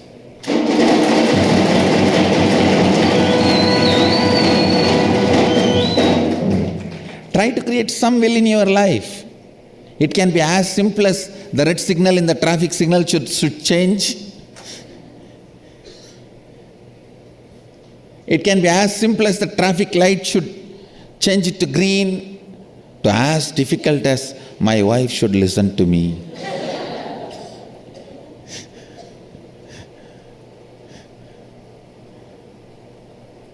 Create a will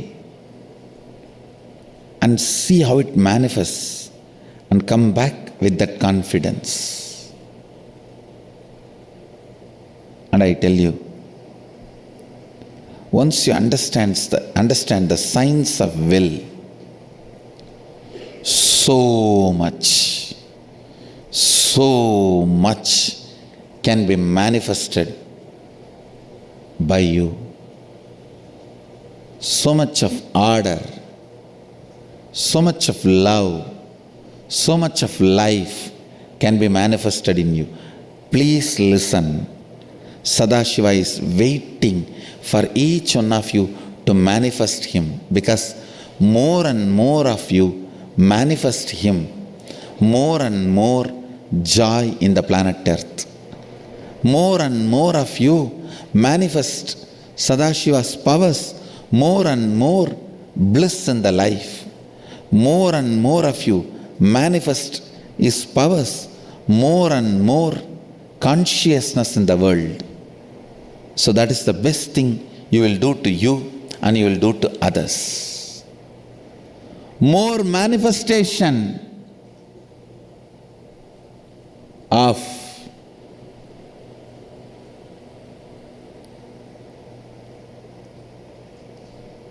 Sadashiva's powers. Don't ever think, oh, I am also trying to manifest, but God is putting a lot of obstacles in the front. No, you are putting the obstacles. He is helping you to remove it. Change your understanding. He is not putting the obstacles. You are putting the obstacles. He is helping you to get out of it.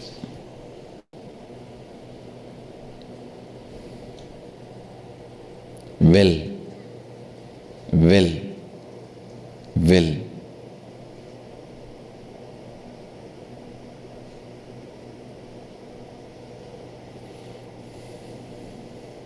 Will is the umbilical cord through which you are connected to universe. Try, get back to me tomorrow with success, then I'll teach you the meaning. Because when you create this will, as per the Shantipata, it should simply become reality. Let's recite the Shantipata once more. Apyayantu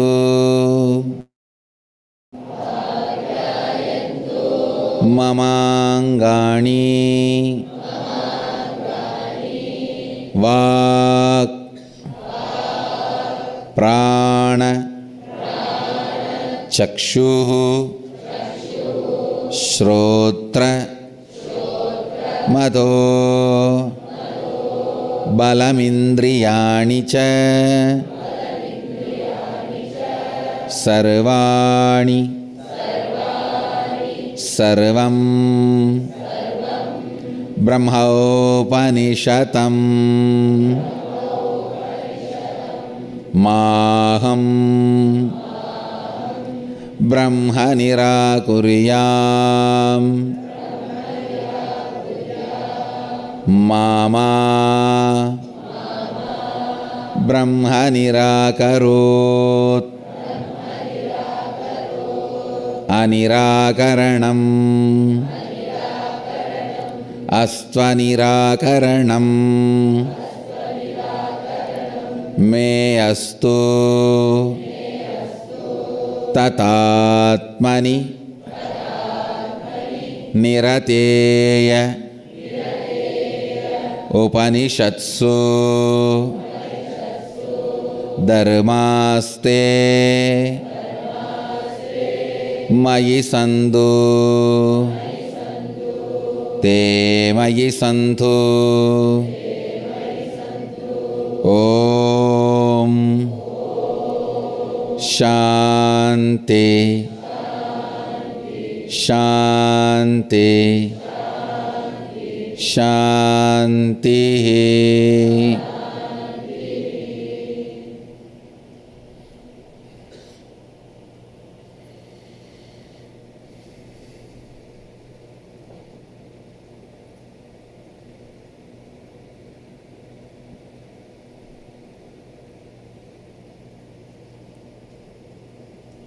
I bless you all.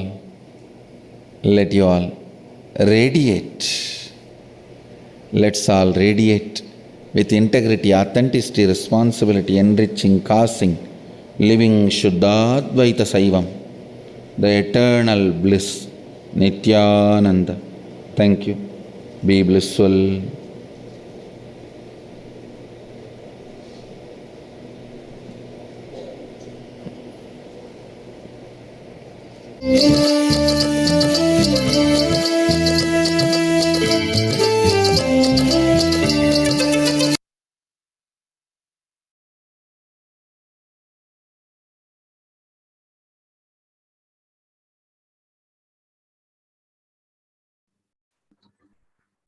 On 28 June 2017, the powerful discourses from 28 June, His Royal Highness Bhagavan Nithyananda Paramashivam expounds on the three forms through which yoga expresses and which we can implement in our lives to manifest a yogic body, mind, and being.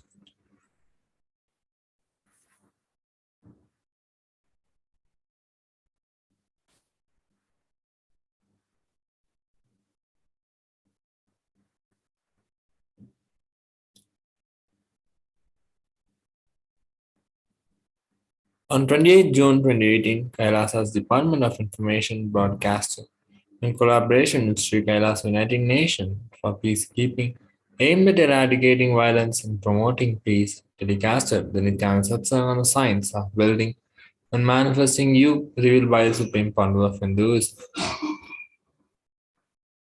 And Supreme Pandu of Hinduism also explained about the scale of growth, sharing the essence of all spiritual practice is raising the frequency of your consciousness through intensity.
Life is all about raising the frequency of your consciousness.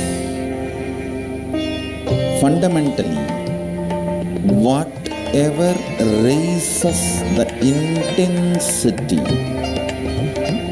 and frequency of your consciousness, your existence, you being alive beyond this body and mind,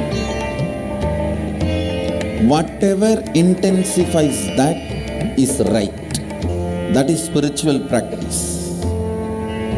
Whatever reduces the frequency of your consciousness is wrong. That's all. Bringing the highest peak consciousness called Turyadita in your being level and in your doing level.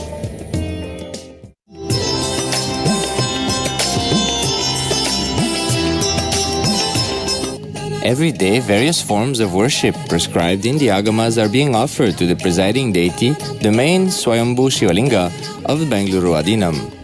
Aarti, offering of sacred fire, Bharatanatyam, authentic sacred traditional dance, and Tirukailaya Vadyam, authentic traditional instrument play, all these are forms of arts and are being offered and performed to Mahasarashiva as a form of gratitude for all the blessings that he has showered in the devotees' lives.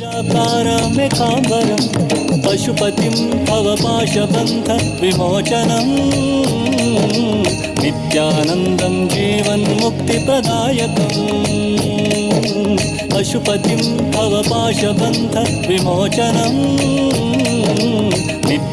Yum tam say yum tat tat say yum tam Sasmarami vasishtavammadevadivandita Mahaganapati.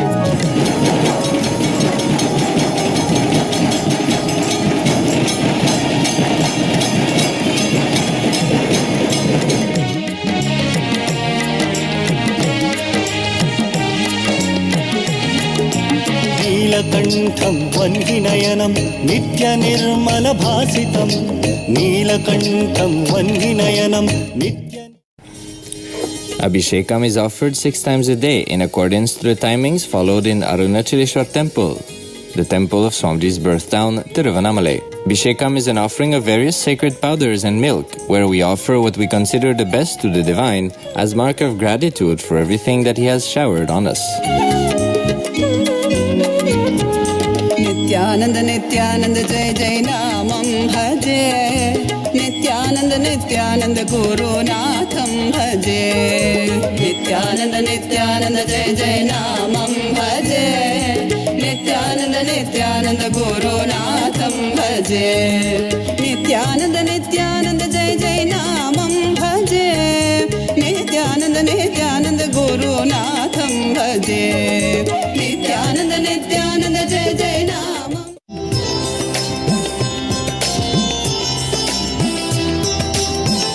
The Nithyananda Yoga teacher training started, giving the participants a glimpse of the authentic traditional forms of yoga practiced by authentic yogis for thousands of years.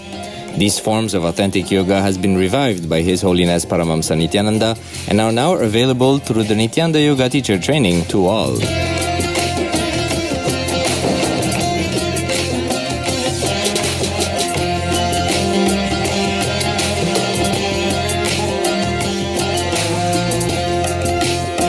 You become what you eat, reveals His Holiness Paramahamsa Nithyananda. A key requirement of a Shaktis-based lifestyle of superhuman divine beings is being enriched by organic, nutrient-rich food grown by local straits. This is the critical need of the hour, in a world where all the food is genetically modified, sprayed with pesticide, and grown and prepared in an unconscious manner. As a first step, Nithyananda Pitam Bengaluru Adinam and other Adinams in India are starting to grow our own vegetables, grains and flour. Today was a small milestone reached where for the first time all vegetables used for lunch for several hundred Adinavasis and program participants was fully supplied by vegetable grown in the Bengaluru Adinam itself. It was a delicious meal and a giant leap for a sustainable community feeding itself in harmony with Bhumata, Mother Earth and Prakriti, nature.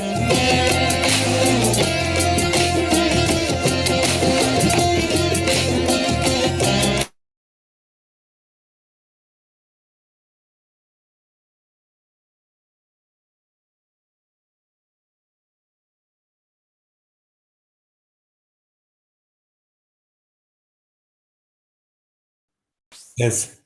With that, we come to the conclusion of the glimpses of the glorious past. So it's time that we enter into meditation to receive the blessings of Supreme Founder of Hinduism. So let us now get ready. I request everyone to sit straight and close your eyes. Be in the meditative state to receive the blessings of Supreme Founder of Hinduism.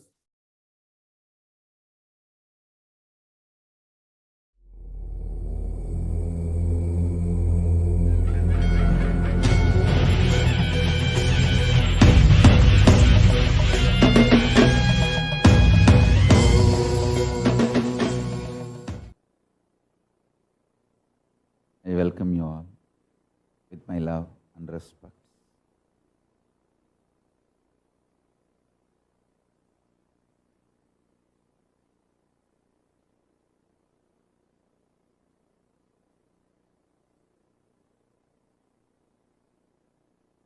I welcome all the devotees, disciples, Samajis, Satsangis, Srimahans, Mahans, Thanedar Kotari, visitors, viewers, everyone sitting with us.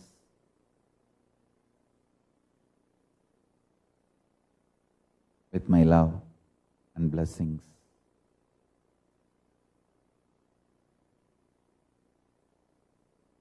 Paramashiva's message directly from KAILASA. Listen.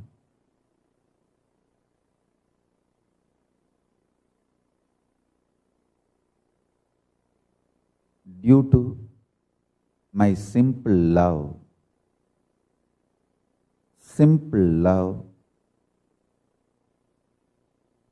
my own life has manifested as life in all of you.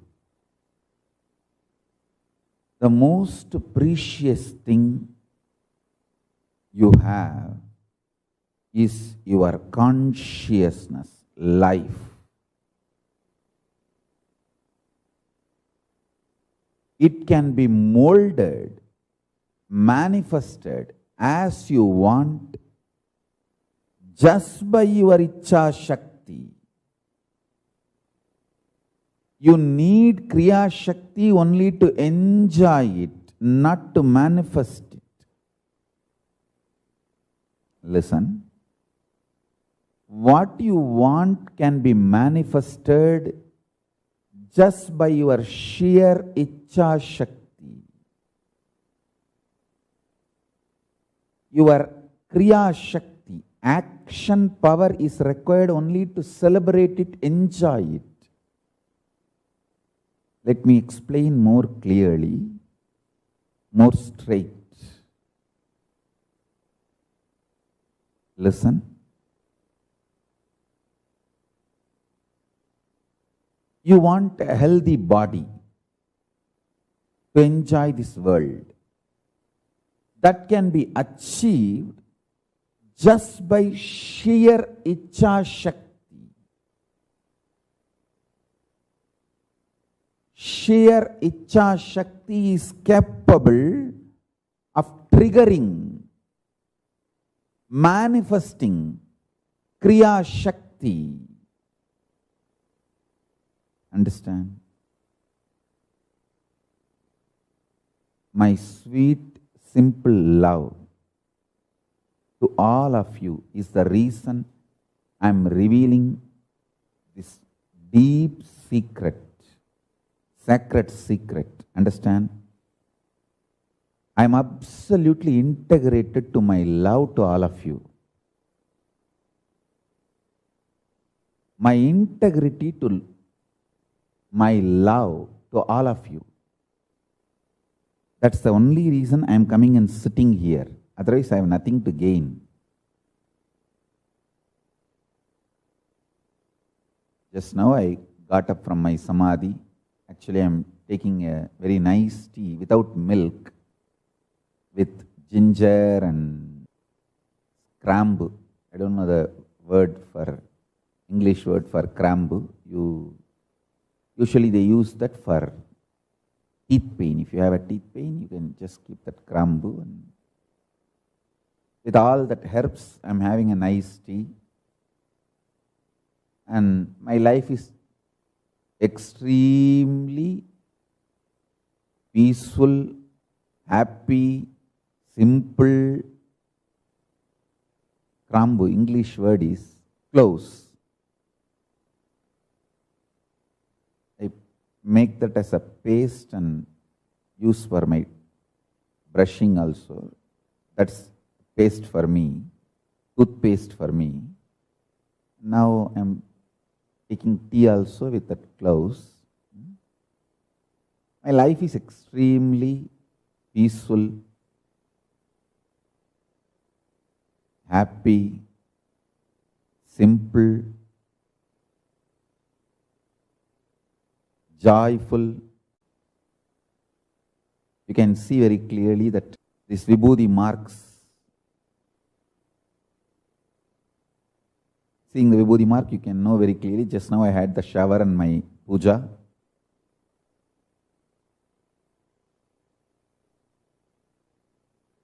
During the shower itself, I will do my Atmartha puja and whatever. I am absolutely sitting peacefully in my samadhi. The only reason I come and sit here and talk to all of you is my simple love to all of you, my simple integrity to all of you.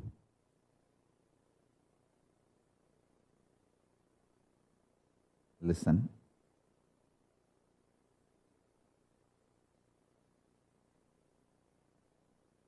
One of the biggest problem all human beings feel that they need to do a lot of actions, they need a lot of Kriya Shakti to achieve anything they want, health or wealth or enlightenment or powers. That is delusion. Please understand, you need sheer Icha Shakti, means will, desire, that's it. The desire itself is capable of manifesting Kriya, the action power. Listen to these three words. Icha Shakti, your desire power. Power to desire, will. Kriya Shakti, power to work intensely and manifest. Jnana Shakti, power of enlightenment, knowledge. See, one of the biggest problem all of you have is your delusion that too much of work is needed to achieve anything. Whether you want health, oh, I have to get up and do yoga, stretch my body. Only then I can have health. If I want wealth, I have to get up and go to office and work like a dog, day and night. Only then I will have wealth. First of all, you don't understand, no dog works. Anyhow, listen. It is actually delusion. Please listen. Your sheer power to desire, Icha Shakti, gives 99% success. 99% means 99.999% success is your sheer desire power, Icha Shakti. Your Kriya, the action power needed is too small, too small. Listen intensely. At least all my disciples listen. When you are terrorized, you will see only frightening negativity all around you. You will lose trust on everything, on Guru, on life, even on yourself. When you fall in love, even your stupid, cheating girlfriend, cheating boyfriend will look like a god.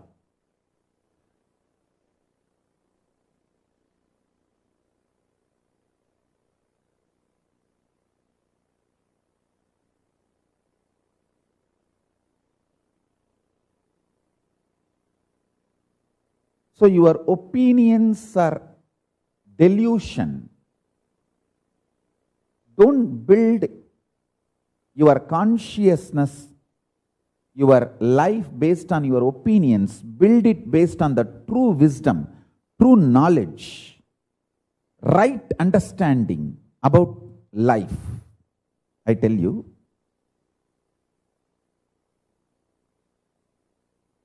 listen carefully.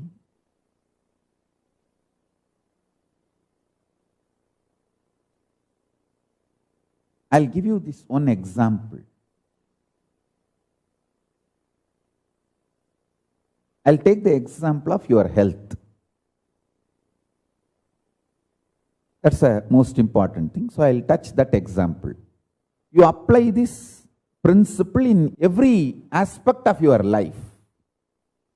I'll give you the example of health. Listen. You always think if you need health, you need to do yoga, gym, diet. Too many things are involved in your health. And the moment you think about all the actions you need to do, you get tired and you give up on your health, your idea about your health. I tell you, only thing you need for your health is your willpower, desire to be healthy. Just go on building that. Imagine you already have a healthy body. How it feels to be a healthy.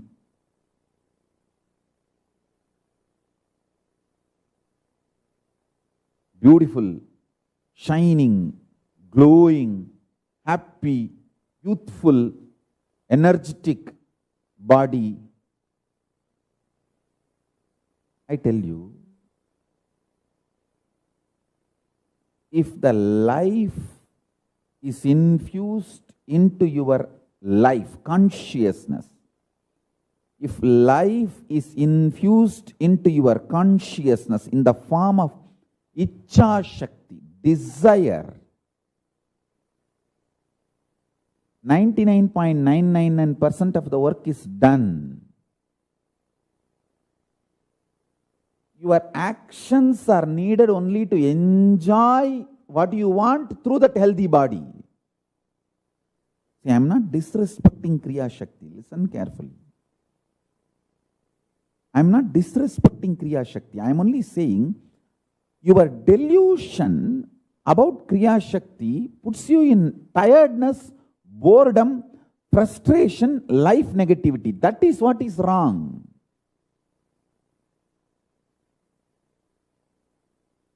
Many of my own disciples, I can list, I can name,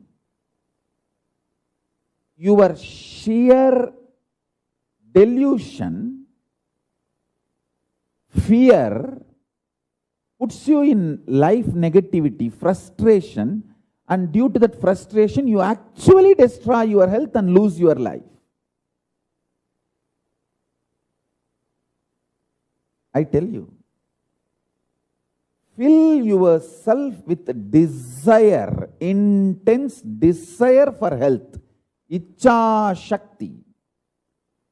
Ichcha Shakti is too powerful. Without even your knowledge, it will push you and make you do all your homework, your yoga, your gym, and your diet, everything without even your knowledge. If you are constantly thinking about, oh, I have to do this, I have to do that, to keep myself healthy, one day you will go to gym and do some 10 biceps and find out 10 minutes workout, and then you'll see, oh, whether my biceps have become big. You'll be going on checking. Listen carefully. if you infuse Icha Shakti,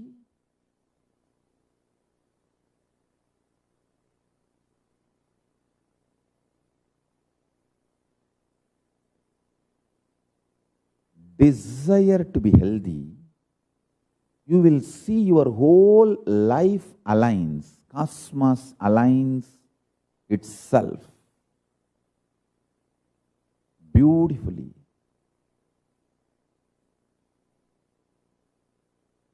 I am not telling all this to make you as a good human being or better human being. No.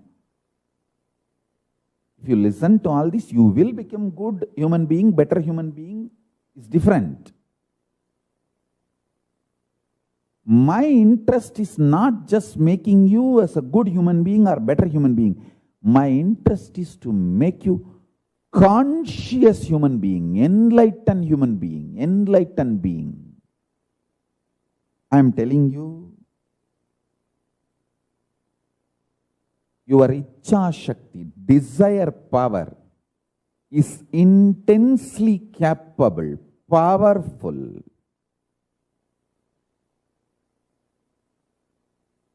to manifest whatever you want. Your Kriya Shakti is needed only to enjoy what you want. Your Kriya Shakti is not needed to make what you want. Your Icha, your Kriya Shakti, action power is needed only to enjoy what you want. After you manifest the healthy body, whatever you want to enjoy, you may want to enjoy many things like a tasty food or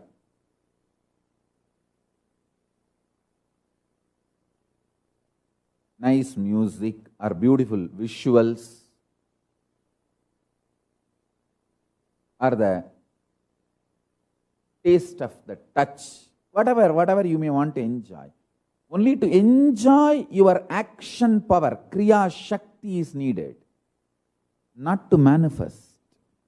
To achieve what you want, to manifest what you want, your Icha Shakti, desire power is more than enough. Unfortunately, you have so much of delusion, you are brainwashed so much by mediocre ideas of society. I am telling you, these mediocre ideas keep you away from me.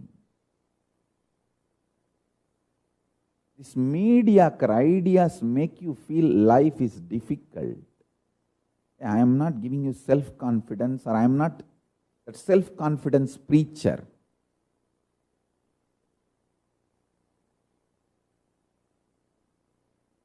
I only reveal truths. You may gain self-confidence from these truths, but I just reveal truths alone, because I love you. It is simple logic. I love you too much. When I see each one of you, I see you as a life in whom the real consciousness can be infused, or I see you as a consciousness in whom the life energy can be infused, and the life can really flower in you. Listen, if you had a good sleep and early morning, you wake up peacefully, how fresh you feel. That freshness is called Jagrat state. Like Jagrat, 1,000 times fresh is Turiya state. Like Turiya, billion times fresh, alive is Turiyatita state. And it is so easy to infuse the Turiyatita state into your consciousness, into your Jagrat state. It's as easy as giving Vibhuti to you. As easy as giving you Basma and touching your forehead and blessing you. It is that easy. Listen to these truths. Get out of your delusion. Your fears about tiredness, boredom, frustration, status quo. Why you live in a status quo life? Because you think, oh, nothing can be done. It is all like this only. I am beaten already. I am broken already. Some like a deluded mess. Listen carefully. This one truth, if you drill inside you, you can get out of many of your delusions.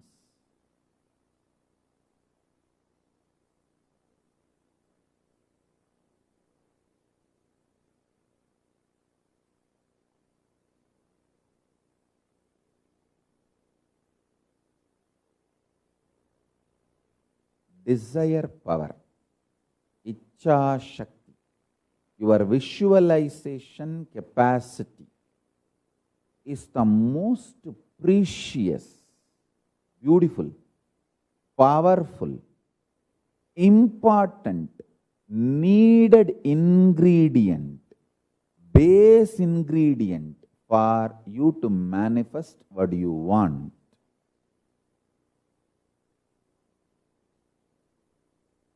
If you create the intense burning desire continuously, that is enough.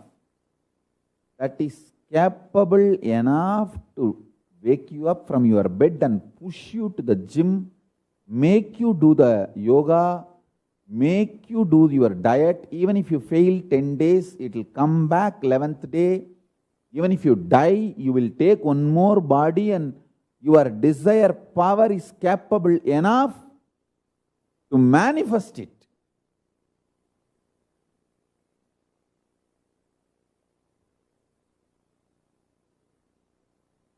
So understand,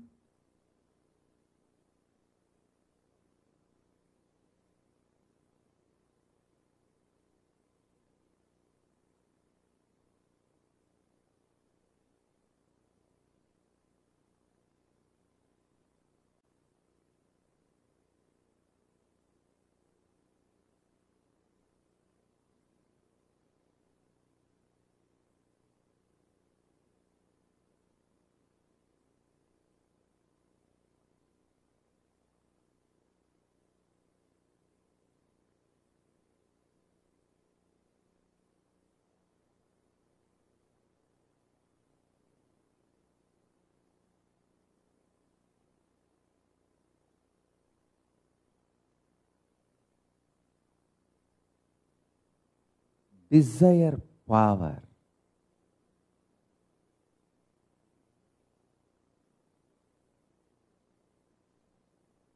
is enough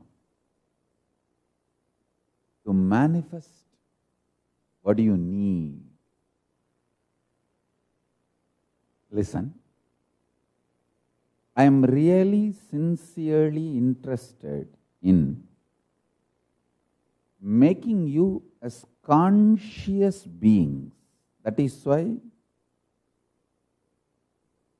I go on hitting at exact point where you are caught.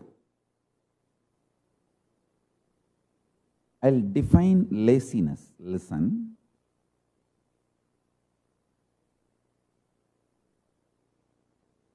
Living in delusion, not knowing the easiness of life, is laziness. There is only two states for human beings, modern day human beings: realizing life is easiness and just manifesting what you want and living, or frustrated laziness, not having enough desire, Icha Shakti, is the source for laziness. And all the time beating yourself, saying you don't have enough energy to act. Action, Kriya Shakti. Hey. You don't need Kriya Shakti. You need Kriya Shakti only to enjoy, celebrate, not for manifesting.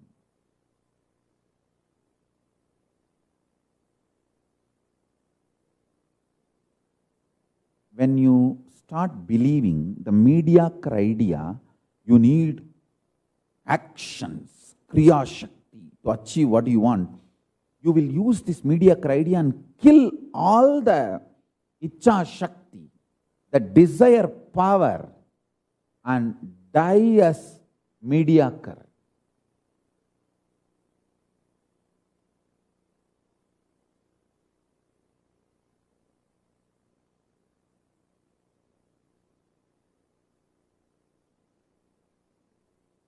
Die as mediocre.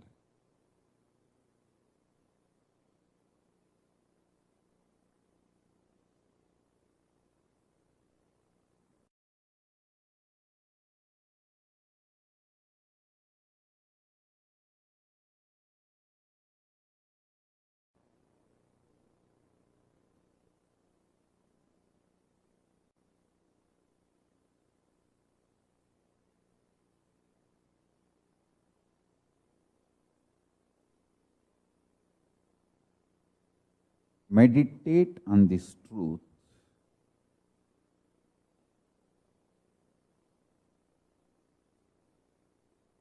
Whether you want to manifest health, mental happiness, wealth, fulfillment, state of Paramashiva, space of Paramashiva, powers of Paramashiva, intense desire, visualization, Icha Shakti is enough to trigger everything you need and attract them, assemble all of it in your life properly and manifest it as reality. See, for me to manifest Paramashiva, all I had is intense desire. And the whole cosmos started supporting. Kuppammal, my guru, Mata Vibhutananda Puri, she came in my life.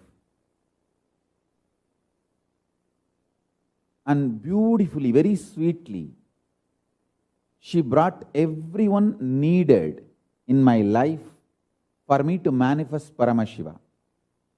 Whether Hamsananda Puri from North India or Raghupati Yogi from Tiruvannamalai or Narayana Swami Tata to teach me the science of Aushadha. She brought everything, everyone. Are the herbs. I have seen in that old age, she will go all the way up to Parvadamalai. Parvadamalai is a small,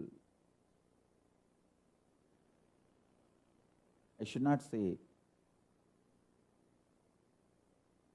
small, a nearby village, small village, which is at the foothills of the hill, Parvatagiri. It is said that when Hanuman was taking the Sanjeevani hills to Lanka, from Himalayas to Lanka, along with the Sanjeevi herbs to revive Lakshmana, one part of that hill fell, that is Parvadamalai. And I know for sure that that is true and that Parvadamalai is full of herbs. She will go all the way and climb those hills, collect those herbs, to do Aushadha and to make that alchemy process for my body.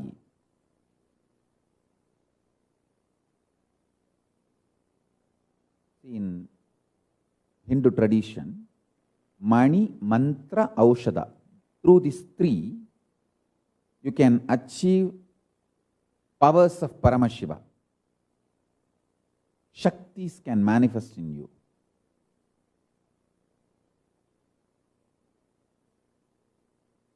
So she used to apply all the three on me, supporting me to manifest Paramashiva. I tell you, the only thing I did is intense desire, Icha Shakti, very strongly. Everything gathered around me. All of you trigger your Icha Shakti intensely. That's all you need. You will see everything is attracted towards you properly and gets assembled beautifully and manifests as your reality.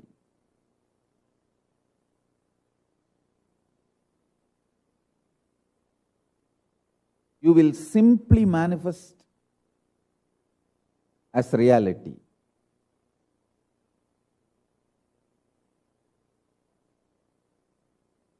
உங்கள் எல்லோர் மீதும் இருக்கின்ற நேர்மையான அன்பினால் இந்த பரமசிவ ரகசியத்தை உங்களோடு பகிர்ந்து கொள்ளுகிறேன். தயவு செய்து உள்வாங்கிக் கொள்ளுங்கள். உங்கள் வாழ்க்கையிலே நீங்கள் அடைய விரும்புகின்ற உடல் நலமாகட்டும், மனநலமாகட்டும், பொருளாதார வளமாகட்டும், ஆன்ம ஞானமாகட்டும், இறைநிலையாகட்டும், மோட்சமாகட்டும், இல்லை இனிமையான உறவுகளாகட்டும், அமைதியான வாழ்க்கை, எதை அடைய வேண்டும் நினைச்சாலும் உங்களுடைய ஒரே ஒரு தேவை ஆழமான இச்சா சக்தி. ஆசைப்படுகின்ற உங்களுக்கு எது தேவையோ அதை கற்பனை செய்து பார்க்கின்ற, உருவகப்படுத்தி பார்க்கின்ற, நன்றாக புரிந்து கொள்ளுங்கள்.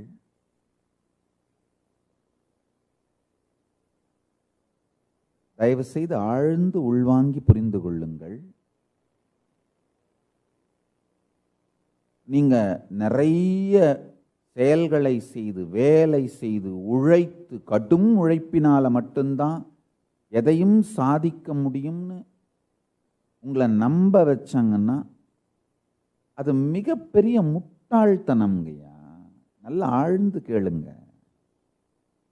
இந்த மீடியாக்கர் மைண்டுன்னு சொல்லுவோம், பிரெயின் வாஷ்டு மைண்ட். உங்கள் வாழ்க்கை கஷ்டம்னு உங்களை நம்ப வச்சுட்டா நீங்க முன்னேறதுக்கான முயற்சியே செய்யாம செத்து போயிருவீங்க. இந்த நாத்திக கும்பல் உங்களை அப்படித்தான் நம்ப வைக்கும். இந்த சத்தியத்தை தயவு செய்து உள்வாங்குங்கள். இச்சா சக்தி, அதாவது நமக்கு என்ன வேண்டும் என்று ஆசைப்படுகின்ற, அதை உருவகப்படுத்தி பார்க்கின்ற, விஷுவலைஸ் பண்ற இச்சா சக்தி. கிரியாசக்தி, செயல்பட்டு நமக்கு தேவையானதை அடைவது. ஞான சக்தி, வாழ்க்கையை பற்றியும், உலகத்தை பற்றியும், நம்மை பற்றியும், கடவுளை பற்றியும், எல்லாவற்றையும் பற்றிய தெளிந்த அறிவு. இந்த மூன்றுல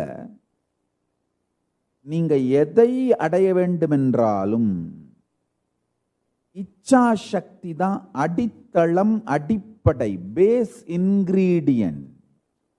ஆழ்ந்து புரிந்து கொள்ளுங்கள்.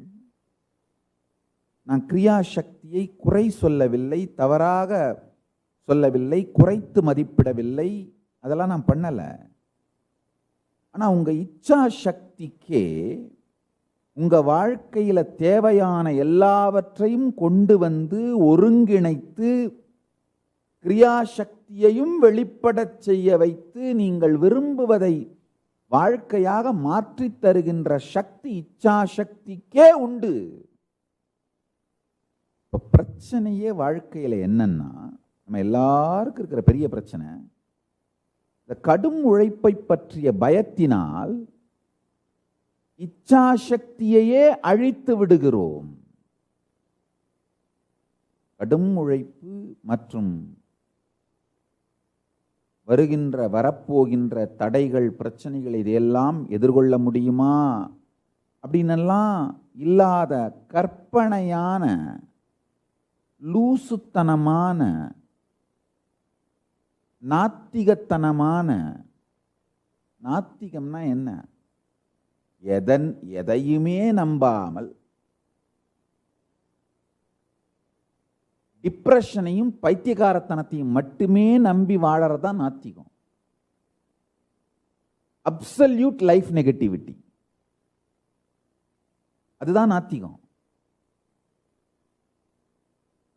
இந்த நாத்திகத்தனமான மன அமைப்பில் சிக்கி தமிழ் இனமே சீரழிந்தது. தமிழ் இனத்தை சீரழித்தது இந்த 3 விஷயம். சாராயம்,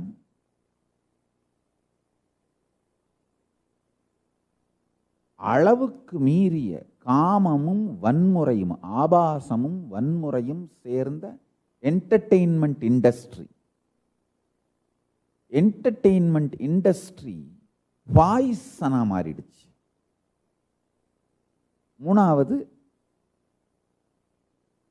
அப்சல்யூட் லைஃப் நெகட்டிவிட்டி லைஃப் பிரின்சிபிளா மாறிடுச்சு. வாழ்க்கை எதிர்ப்பே வாழ்க்கையின் தத்துவமா போயிருச்சு. இந்த 3 தான் தமிழ் இனத்தை நாசமாக்கியது. ஆழ்ந்து கேளுங்க.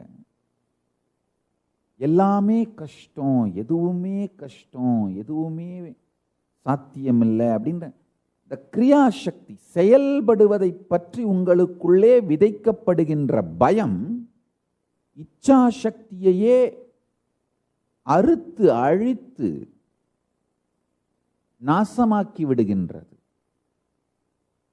முதல்ல இந்த கிரியாசக்தி செயல்படுவதை பற்றிய பயத்தை விடுங்கள். உங்கள் இச்சாசக்திக்கே நீங்கள் வாழ்க்கையிலே அடைய வேண்டிய அத்துணையையும் கொண்டு வந்து ஒருங்கிணைத்து ஒன்றாக்கி உங்கள் வாழ்க்கையை மலரச் செய்து அளிக்கின்ற சக்தி உண்டு. உங்கள் மீது எனக்கு இருக்கின்ற நேர்மையான அன்பினால் இந்த பிரபஞ்ச ரகசியத்தை உங்களுக்கு சொல்லுகின்றேன். உங்களால் நான் அடைவதற்கு ஒன்றுமே இல்லை. யாராலும் நான் அடைவதற்கு ஒன்றுமே இல்லை. உங்களால் எனக்கு ஒன்றை கொடுக்கவும் முடியாது, என்னிடமிருந்து ஒன்றை எடுக்கவும் முடியாது. உங்களால் எனக்கு ஆக வேண்டியது ஒன்று என்கின்ற ஆசையும் எனக்கில்லை. உங்களால் என்னை பயமுறுத்த முடியும் என்கின்ற பயமும் எனக்கில்லை. நீங்கள் ஓட்டு போட்டு நான் அதிபராகப் போவதும் இல்லை, அல்லது நீங்கள் ஓட்டு போடாவிட்டால் நான் ஓட்டாண்டியாக மாறப்போவதும் இல்லை. உங்களால் எதையும் கொடுக்கவும் முடியாது, என்னிடமிருந்து எதையும் எடுக்கவும் முடியாது. சர்வ சுதந்திரமாக, உங்களிடமிருந்து சர்வ சுதந்திரமானவனாக இருப்பதனால் என்னுடைய நேர்மையான அன்போடு இந்த சத்தியத்தை உங்களுக்கு சொல்லுகிறேன், கேளுங்கள்.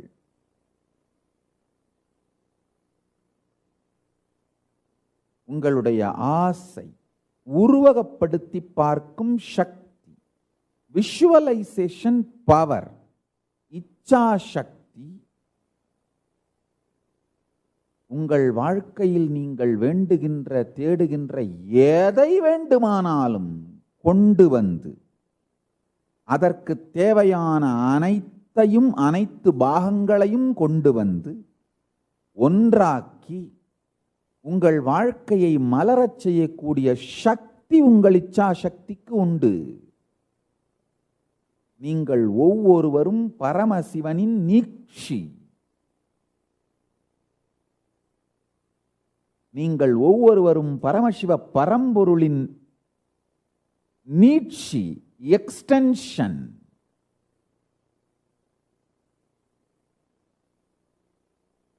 நீங்கள் ஒவ்வொருவரும் பரமசிவ பரம்பொருளின் உயிர் பிம்பம், living reflection, not just dead reflection, living reflection.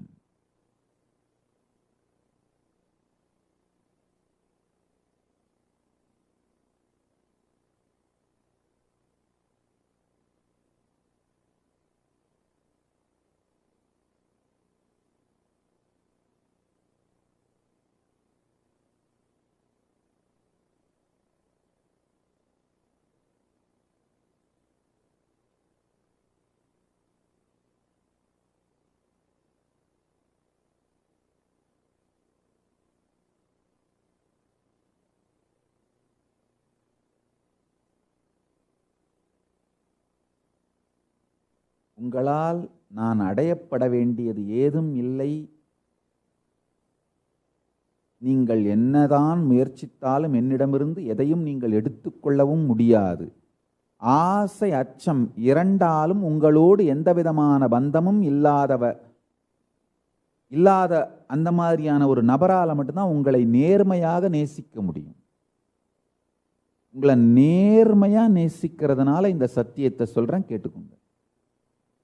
நான் உங்கள் மீது வைத்திருக்கும் அன்பும் நட்பும் மிகுந்த நேர்மையானது. ஒரு சில விஷயங்களை புரிஞ்சுக்கோங்க. இந்த நாத்திகத்தை கூட ஏன் விமர்சனம் பண்றேன்னா, இந்த நாத்திக கருத்துக்களால் உங்களுக்கு ஏற்படுத்துற உங்க வாழ்க்கையில் ஏற்படுத்தப்படுற பாதகம், குந்தகம், உங்களுக்கு நடக்கிற டேமேஜ், அதை பார்த்து அதனால தான் இந்த நாத்திகத்தை விமர்சனம் பண்றனே தவிர, நாத்திகர்கள் எனக்கு எதிரிங்கிறதுக்காகலாம் விமர்சனம் பண்ணல. அவர்களை நான் எதிரியாக கருதுவதும் இல்லை.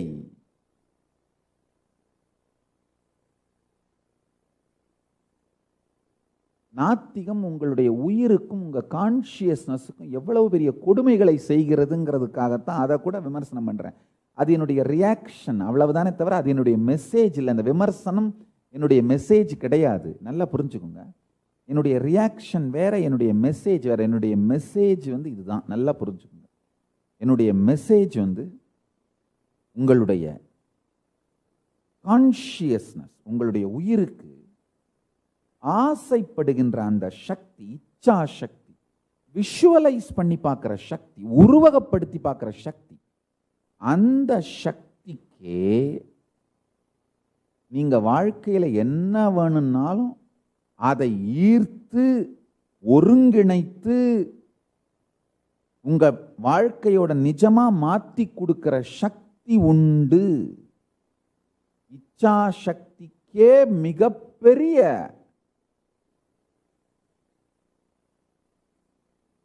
சக்தியும் உங்கள் வாழ்க்கையை மலர வைக்கும் சாத்தியமும் உண்டு. எங்கேயாவது ஒரு சில இடங்கள்ல நாத்திகத்தையோ இந்த திராவிஷ கும்பலையோ திட்டுறேன்னா அது ரியாக்ஷன், அது என்னுடைய மெசேஜ் கிடையாது. நல்லா புரிஞ்சுக்கோங்க. என் ரியாக்ஷன் வேற, என் மெசேஜ் வேற. ரெண்டையும் பிரிச்சு பார்த்துக்கோங்க. என் மெசேஜ் இதுதான். இந்த நாத்திக கருத்துங்களால, இந்த திராவிஷ கும்பலோட விஷ கருத்துங்களால நீங்க பாதிக்கப்படுறீங்கன்றதுனால ஒரு ரியாக்ஷன் கொடுக்குறேன். அந்த கருத்துக்களை, அந்த விஷத்தை அருந்தி உங்கள் வாழ்க்கையை அழிச்சிக்காதீங்கன்னு. ஆனால் அந்த ரியாக்ஷனே என் லைஃப் கிடையாது. இது நான் எல்லாருக்கும் சொல்றேன்.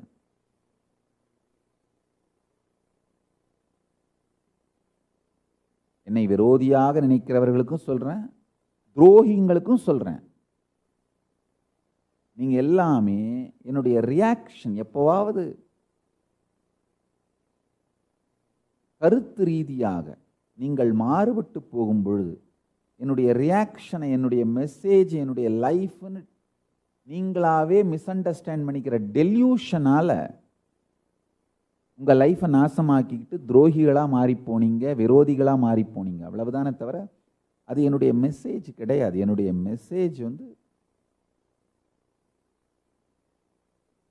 ஜீவன் முக்தியும் ஜீவன் முக்த விஞ்ஞானத்தை நீங்கள் வாழ்வதும் உயிர்ப்பு தன்மையை உங்கள் உயிருக்குள் மலரச் செய்வதும் தான்.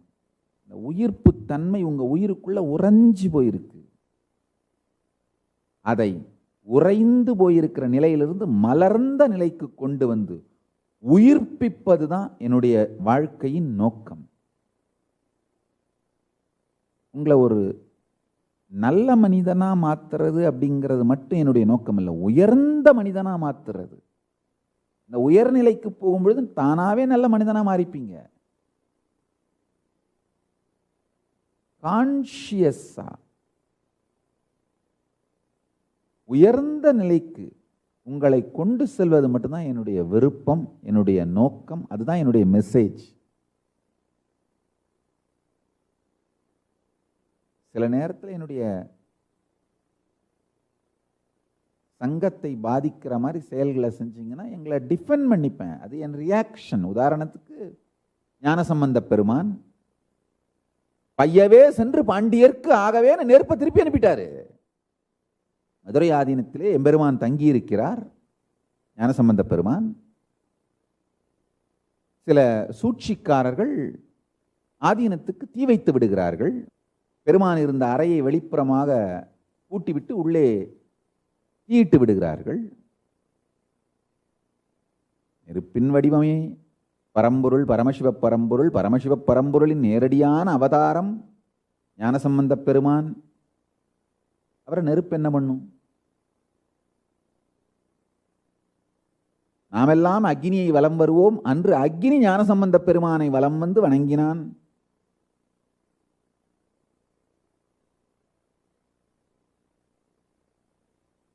ஞானசம்பந்த பெருமானும் பையவே சென்று பாண்டியர்க்கு ஆகவேன்னு சொல்லிடுறாரு. அப்பவும் பாருங்க, கருணாமூர்த்தி மெதுவா போய் பையவே சென்று பாண்டியர்க்கு ஆகவேன்னு சொல்றாரு. அது போய் ஜுரமாக பாண்டியனை பற்றியது.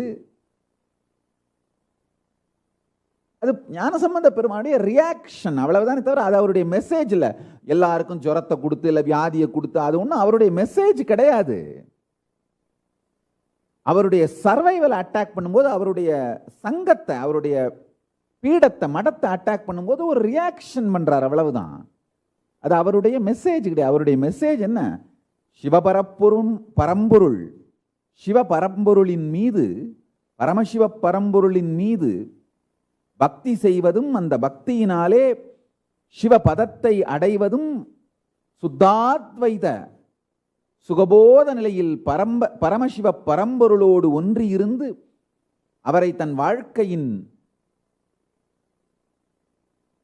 உயிர்ப்புத்தன்மையாக வெளிப்படுத்துவதும் வாழ்வதும், அதுதான் அவருடைய மெசேஜ். ஞானசம்பந்த பெருமானுடைய மெசேஜ் பார்த்தீங்கன்னா சிவமும் சிவபக்தியும், அதுதான் அவருடைய மெசேஜ்.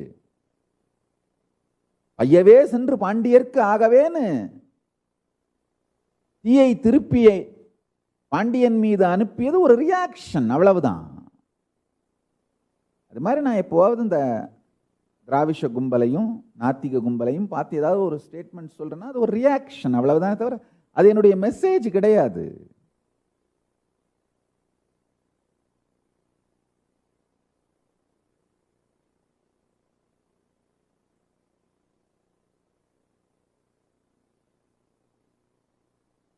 இந்த விரோதிகள் கும்பலும் சரி, துரோகிகள் கும்பலும் சரி, என்னுடைய ரியாக்ஷனை என்னுடைய லைஃப்னு நினச்சி டெல்யூஷன் ஆகி பயந்து மிரண்டு அல்லது இந்த டெல்யூஷனில் கலங்கித்தான்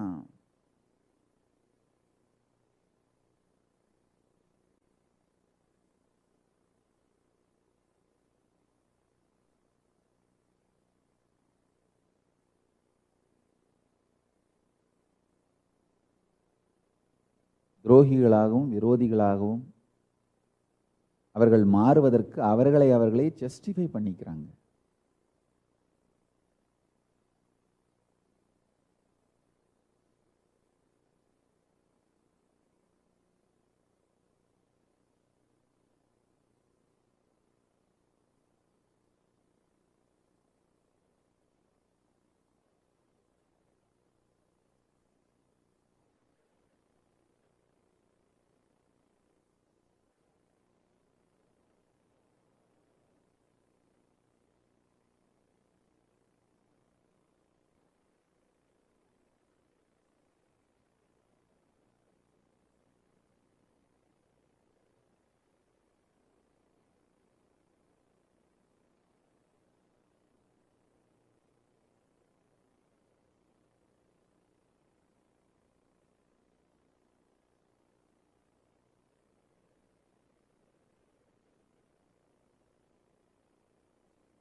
இந்த ஒரு சத்தியத்தை மட்டும் ஆழ்ந்து தியானியுங்கள்.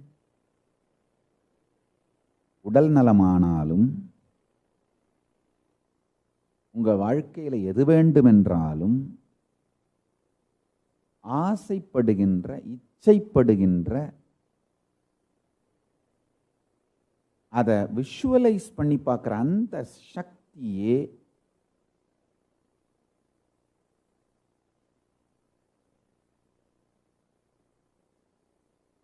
உங்களுக்கு தேவையானதை கொண்டு வந்து நிஜமாக்கி வைக்கின்ற சக்தி வாய்ந்தது. உதாரணத்துக்கு ஹெல்த்தை பற்றி இந்த ஒரு உதாரணத்தை புரிந்து கொள்ளுங்கள். நம்ம எல்லாம் என்ன நினைக்கிறோம்? ஹெல்த் வேணும்னா விடிய காலையில் எந்திரிச்சு யோகா பண்ணணும், ஜிம்முக்கு போகணும், டயட்டில் இருக்கணும், எந்த விதமான கெட்ட பழக்கமும் இருக்கக்கூடாது, ஒழுங்காக சாப்பிடணும், தூங்கணும், அப்போ தான் ஹெல்த் வரும். இவ்வளோத்த செஞ்சு அப்புறம் தான் ஹெல்த் வரும், இவ்வளோத்த எங்கப்பா செய்கிறது விடப்பான்னு ஃப்ரஸ்ட்ரேட் ஆகி விட்டுடுறோம். உண்மையில் அதெல்லாம் எதுவுமே இல்லாமல் முதல்ல ஹெல்த் வேணுங்கிற அந்த இச்சையை, டிசையரை ஆழமாக்குங்க. உங்களுடைய செயல்பாடுகளின் தேவை, கடின உழைப்போட தேவை, இதை பற்றிய பயத்தையே யோசிச்சிங்கன்னா அந்த பயத்தாலேயே ஆசையை அழிச்சிருவீங்க. ஹெல்த் வேணுன்ற ஆசையே அழிச்சு கிவ் அப் பண்ணி ஃப்ரஸ்ட்ரேஷனில் போய் நாத்திகராயிருவீங்க.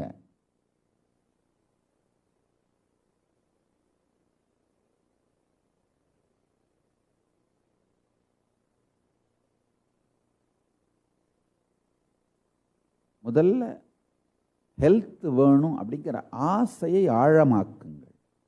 ஹெல்தியா, யங்கா, வெல் பில்ட்டா, அழகா, எனர்ஜெட்டிக்கா, இளமையான ஒரு உடம்போட இருந்தா வாழ்க்கை எவ்வளோ இனிமையாக இருக்குன்ற அந்த ஆசையை ஆழமாக்குங்கள். அந்த இச்சா சக்தி ஆழமானாலே தானா உங்களை விடிய காலம் தூக்கத்தை விட்டு விழிக்க வைக்கும், தானா யோகா பண்ண வைக்கும், இல்லை ஜிம்முக்கு போக வைக்கும், தானாகவே அதுக்கு தேவையான டயட்டை சாப்பிட வைக்கும். இந்த தேவையில்லாத புகை, மது, போதை பழக்கங்களெல்லாம் தானாகவே விட வைக்கும். இந்த ஆசைக்கே, இச்சா சக்திக்கே உங்கள் வாழ்க்கையில் தேவையான எல்லாவற்றையும் ஈர்த்து பொருத்தி தேவையில்லாதவைகளை வெளியே தள்ளி உங்கள் வாழ்க்கையை மலர வைக்கின்ற சக்தி உண்டு. அந்த இச்சா சக்தியை ஆழமாக்குங்கள்.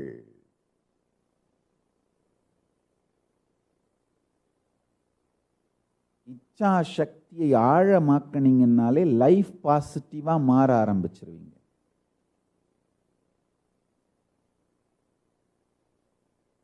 லைஃப் நெகட்டிவிட்டி எல்லாம் மெல்ட் டவுன் ஆக ஆரம்பிச்சிடும். இதுக்கு தேவையான செயல்பாடுகள் கடின உழைப்பா தெரியாது. நல்லா புரிஞ்சுக்குங்க. பர்செப்ஷன் தான் வாழ்க்கை. கடின உழைப்புன்னு ஒன்றை முடிவு பண்ணிட்டீங்கன்னா அதை சத்தியமாக செய்ய மாட்டீங்க. உலகத்தில் கடின உழைப்புன்னே ஒன்று எதுவும் கிடையாது.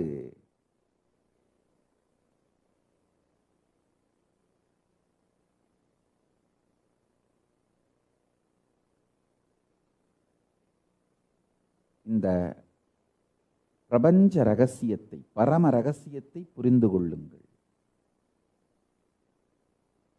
இச்சாசக்திக்கே நீங்கள் நினைத்தவற்றை ஈர்த்து, ஒருங்கிணைத்து, உயிர்ப்பித்து உங்கள் வாழ்க்கையாக மாற்றும் சக்தி உண்டு.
So with this, I bless you all. Let's all radiate with integrity, authenticity, responsibility, enriching, causing, living Shuddhatvaita Saivam, the state, space, powers, being, superconsciousness, and Kailasa of Paramashiva. Paramashivoham. Om Nithyananda Paramashivoham. The eternal bliss, Nithyananda. Thank you. Be blissful.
Nithyanandam, Jnanapatati Manual, under the guidance of Supreme Pontiff of Hinduism, Jagadguru Mahasannidhanam, His Divine Holiness, Bhagavan Nithyananda Paramashivam.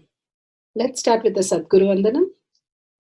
Nithyanandam Paramasukadam Kevalam Jnanamurtim Dvandvatitam Gaganasadusham Tattvamasyaadilakshya Ekam Nityam Vimalamachalam Sarvadi Sakshi Bhutam Bhavatitam Trigunarahitam Sadgurum Tam Namami. Let's go through the disclaimers. Security measures. No photography, video, audio recording. Important cautions.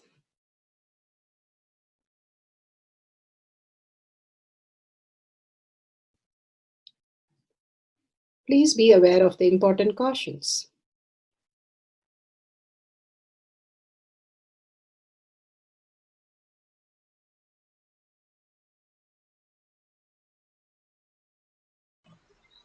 Science of our manifestation is authentic, time-tested, scientific, and foolproof. The pramanas, the authenticity of each of the powers, supported by all the pramanas, the evidences. Shastra Pramana, the authentic scriptures, Shrutis, Vedagama stand as a foundation for Hinduism. Apta Pramana, authentic, time-tested, foolproof compilation of the experience of the sages, rishis, and enlightened masters, which is in terms with the Shastra Pramana. Atma Pramana, with Apta Pramana, a guru is able to experience and live the truth claimed by the Shastras. And Shakshi Pramana, manifestation and experience of guru's initiation in the disciple of a particular lineage, which is demonstrable to the world. Pratyaksha Pramana, having the truth validated by the scientific study. Bhagavan gives us all the Pramanas to understand the cognitive shift that continuously Bhagavan has been explaining how the Icha, Shakti, manifest in each of us as a reality, whether we believe it or not, whether we want it or not, or how it exists. For the power of Akashic reading is taken from the scriptural references from Vijnana Paravatantra, Sutra 84, Dharana 61.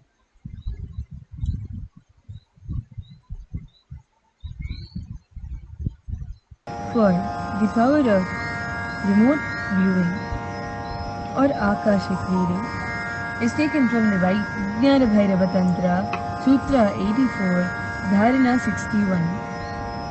Akasham vimalam pashyan krit दृष्टिं निरन्तराम् स्तब्धात्मा तत्क्षणात् Devi भैरवं वपुरात्मयात्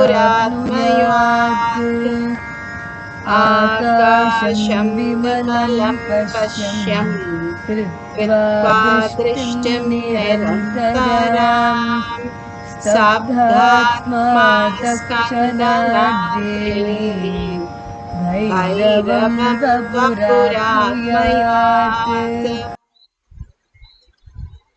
Bhagavan Paramashiva beautifully says, looking at the spotless infinite etheric space, Akasha, beyond the skies and clouds, one should fix one's gaze from the power of third eye, without blinking continuously, and make the body and the inner space steady and motionless.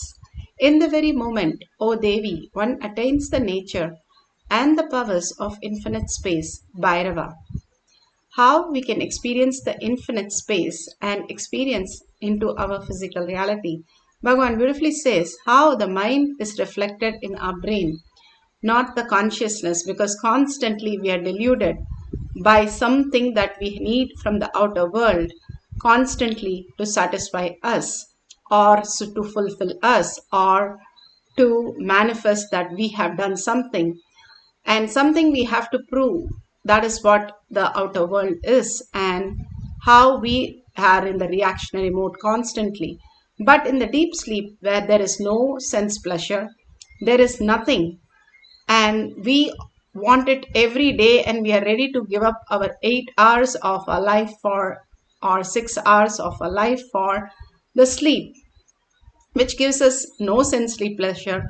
Nothing exists, and we don't even know what happens. And then when only wake up, we know what happens. But still, we are ready to give up everything for that. Everybody, whoever it is. That is because of that consciousness is beyond that space what we can understand. And that is the beautiful space of oneness. That is what Bhagavan says. That space, when you're in deep sleep, there is no random eye moment, there is no thought, and nor your body is moving. Can you experience that in the physical reality? Absolutely, you can experience when you are in the ultimate bliss, even now. Beyond the outer world pleasure, what our 5 senses can experience, beyond that, there exists a beautiful space of oneness. If we realize that space, we will be blissed out, Bhagavan says again and again. Icha Shakti, when you understand Paramashiva is manifesting through you as the ultimate reality, simply you can change whatever you want, create whatever you want, and manifest whatever you want. As far as you are running and putting all your energy in the Kriya Shakti, that is action, you are wasting all your energy in the different direction. You want something, but you're going in the opposite direction to achieve it. That is what Bhagavan says. When we want something, we need to go in the same direction. That is the Icha Shakti. The power of how you have power of word, your power of visualization can manifest and materialize what you want. Then why everything that I want visualize is not coming true? Because we are not established in Paramashiva's space to experience what we visualize into reality. From the Sahaja Samadhi, when we visualize what we want, simply that becomes the reality. Bhagavan says 99.99% whatever we want does not happen, but the default future only happens. That is why it is not that want that becomes real, but what we believe, what cognition happens in us as a deeper truth. Here Bhagavan beautifully gives the Apta Pramana, how Karna, in his previous birth also, he is known as Dhamho Dhava, and this is from Mahabharata. He was also born with the Kavacha in his previous birth, and the next birth he took as Karna, and he was born with the Kavacha, that is the armor on his chest, and the Kavacha Kundala that he was born with. Same thing Naranarayana, where how they existed the previous birth and who happened to manifest again as Arjuna and Krishna. These references are clearly saying how Bhagavan says, in a family, when a person has a desire for more wealth or his business has to expand, and he will be born exactly in the same family as a grandson or great grandson to take the wealth and experience the same thing from where he left. This science again and again happens because of the Icha Shakti, what we want as our desire, as our deep beliefs, becomes the reality. Bhagavan Paramashiva beautifully explains of how the Nadi reading happens and how the reality is created.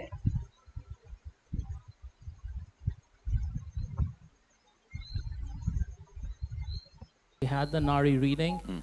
How do they find out who my mother is, my father is, my wife is, my kids are? I think traditionally those few masters like a Bruhu, Sugar, Agastya had mastered the science like a mirror which will reflect Akashic records. Those leaves are not ordinary leaves, because not once, at least twice I got old. Once when I was 14-year-old boy, we went to this Vaidishwaran temple.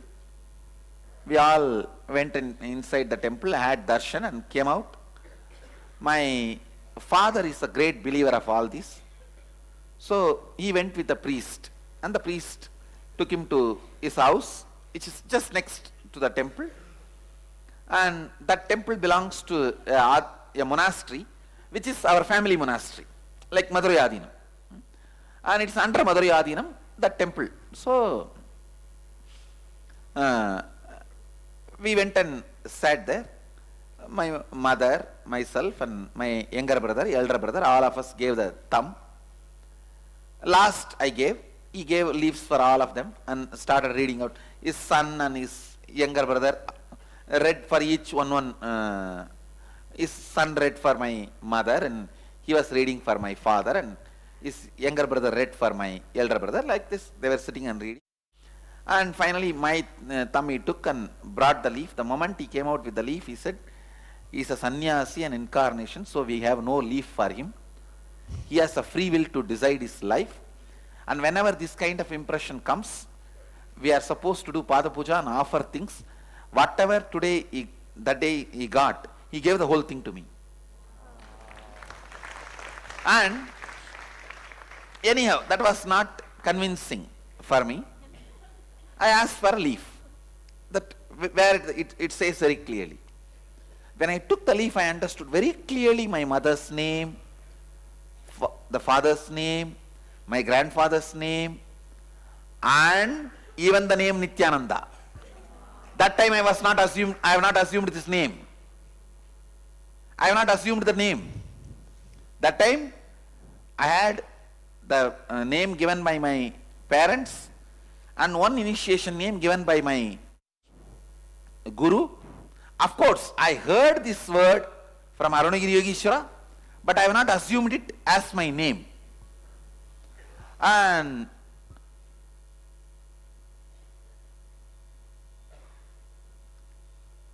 like if you show a mirror and how it will change whatever is above, like that I saw very clearly it was changing. And now for Biddi temple, we want to get the details. I wanted to get the details. Usually, whenever I take this major decision, not only I sit with my intuition, I try to find one more reference. So even when some people come and ask me, should I marry or not and all that, if they are going to listen to my instruction, I will also be that responsible. So I tell them, please get me your horoscope also.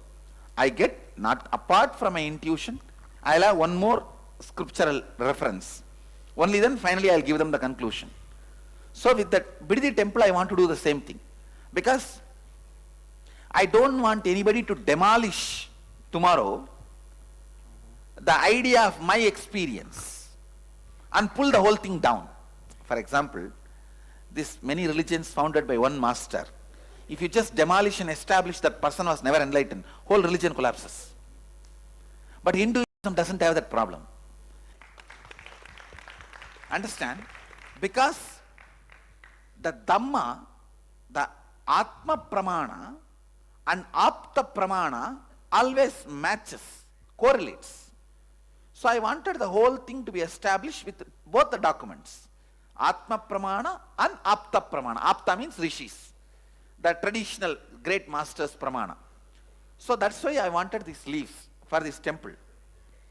So when we went and this guy read out and gave us some 13 different places where we have to dig and get the material.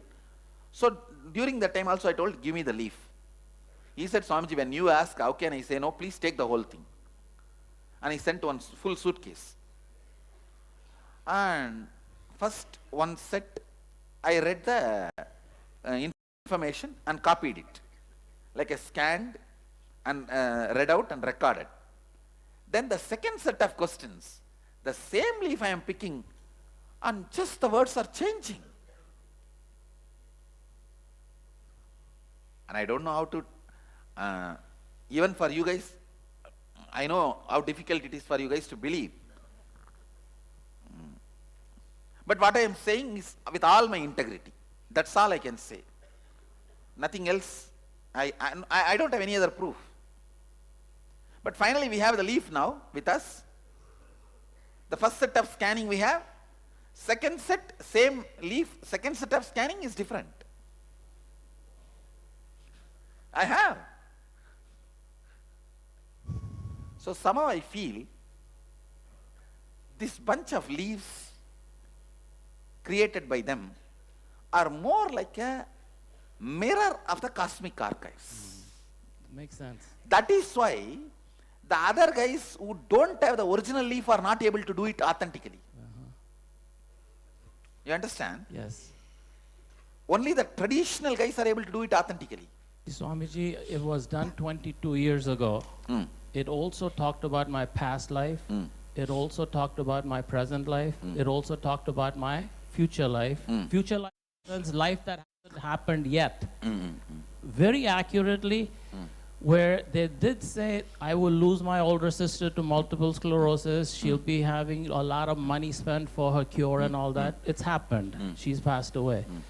But they did say that I have to go to Tirupati, Balaji, and do my case. I did that for the Upai. And then they did say that I will lose my parents. Now, I don't know, because you are my guru. They're living, both of them, today. In February, my father, when he turned 89, he got ill. And I had just returned from Puerto Rico on a company trip, and I got to Dallas, and I got a message that my father's ill. He's giving up on life. He put the covers on him. He said, I'm nauseated. I want to take my life. And then the very next day, I got on the flight. I did from LA to Delhi. I was only chanting your name because I'm submerged and merged just like Arunagiri Yogi. You're the only Ishta Devta I have. Because every day is a boon to me. Every day is a miracle to me. So when I got to Delhi, he wasn't eating. I said, just like you take care of a child, I had to raise him up, and I sent you a personal message. You said the pastor. I raised his back. I put my foot on his back. I said, Dad, here, you got to drink liquids. So I gave him Ensure. I gave him glucose. Now, that was February. We're almost end of the year. He has more spunk. He has more fire in him. He wants to go to Rishikesh.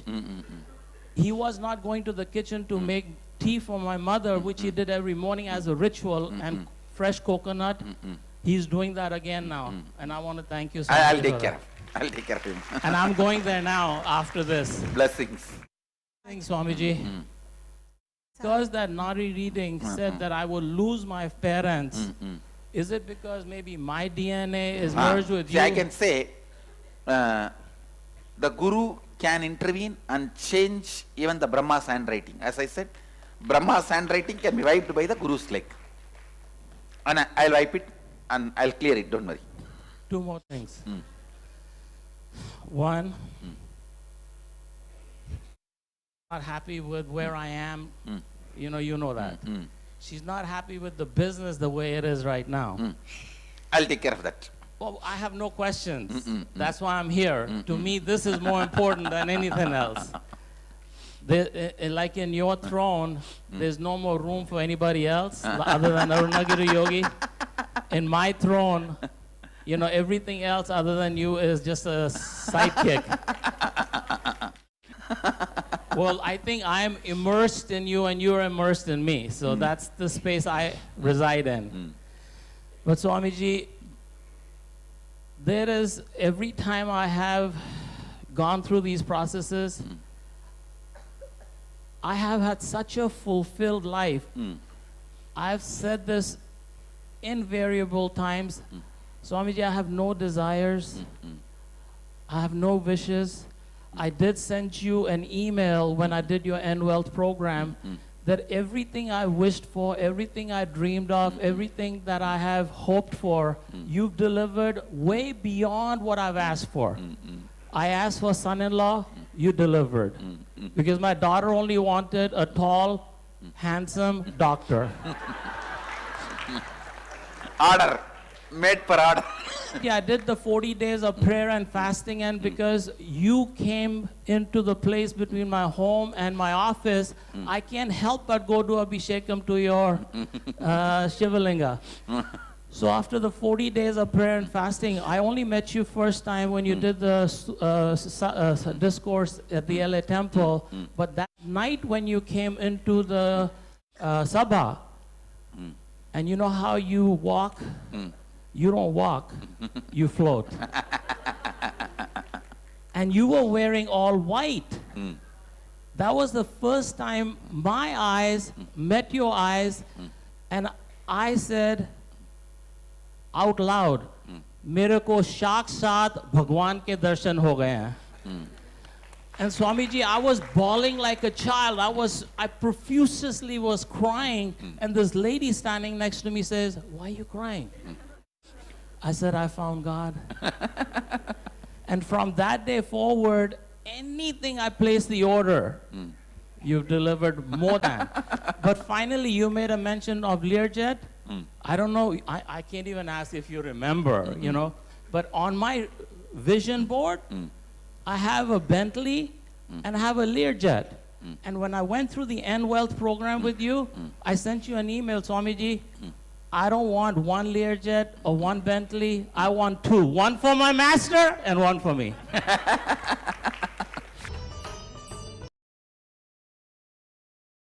Beautifully, the devotee explained how Bhagwan manifested everything because he was in such a beautiful space of oneness. And all we need is the space of oneness, Icha Shakti, the visualization power. And simply Bhagwan will deliver that for us. When we are wasting our time trying to achieve something in the outer world, grab something, or trying to retain something, or trying to possess something, we are only wasting all the energy in trying to have the action. But we forget, just by holding the oneness space, you can manifest whatever you want from the Icha Shakti. Here, beautifully, the Balasans of Nithyananda Gurukul, how they experience the Akashic reading, the past reading, they are sharing all this great truth to the world. Nithyanandam, my name is Lopamudra. I'm a Balasant of Nithyananda Gurukul. And I get to witness this whole Akashic reading every day. And once all the Balasants of Nithyananda Gurukul, we all even had an opportunity to go ask about the past life of all of us. And each one of us had different readings. Actually, this whole Akashic readings itself is not just what is going to happen in your future, or not just what has happened just in this life. The past is inclusive of whatever has happened in your past lives also. So we all got an opportunity to go and ask in the Akashic readings of what kind of past lives that we all had. And when I asked about my past life, I got to know that past 3 lives, I was living with Swamiji, and in one of the life, I was living with Meenakshi herself. And there are still physical witnesses of what all I have went through, the experiences that I had. There are physical witness that I was there in that past life. Like when I had my Akashic reading read, that time Kalabhira told me that I was with Meenakshi in my last birth, where I was serving for her. And once while I was sitting in a very personal, intimate moment with her, she gave me a boon. And once she gave me the boon was so powerful that tears rolled out of my eyes, and it touched Meenakshi's feet. And once they touched Meenakshi's feet, they bloomed into 3 lotuses. And those 3 lotuses, in that birth itself, I took it and kept it in that Madurai Garbha Mandir. So when it was kept there, until the time Meenakshi left her body, it was there fresh as it was kept, like as if it was kept now only. Throughout the whole time, it was fresh. And after she left her body, it turned into a stone. Even now, if you go into that Garbha Mandir, if you go inside and see, right below Meenakshi's deity, there are those 3 lotuses, which I had kept in my last birth.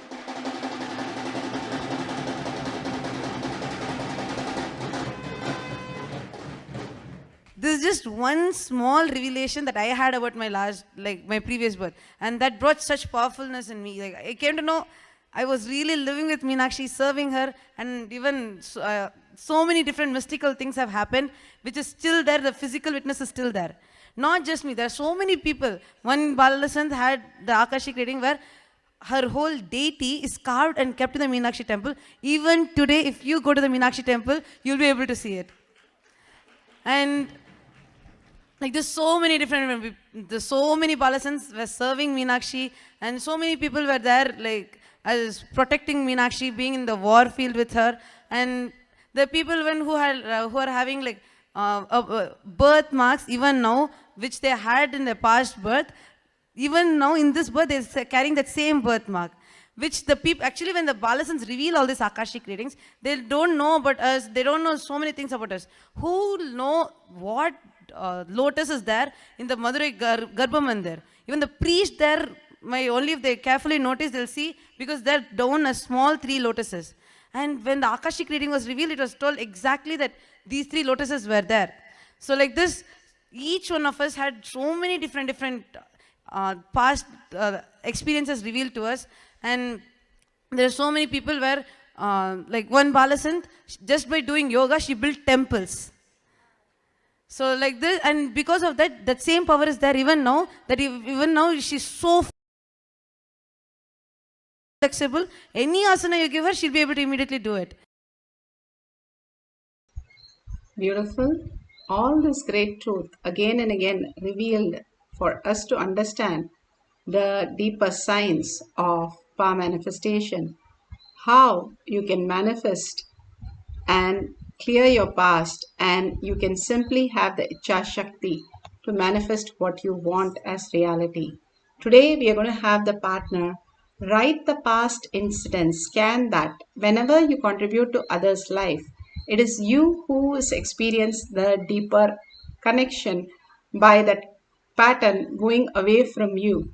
So you can connect to any partner, write down all the things what you see in the third eye, the Akashic record, the past happening, and share it with a partner. If you have Jnananjan, you can apply the Jnananjan in your third eye and your temple on the Paramashiva Shila. Also, you can write it and keep it under the Paramashiva Shila.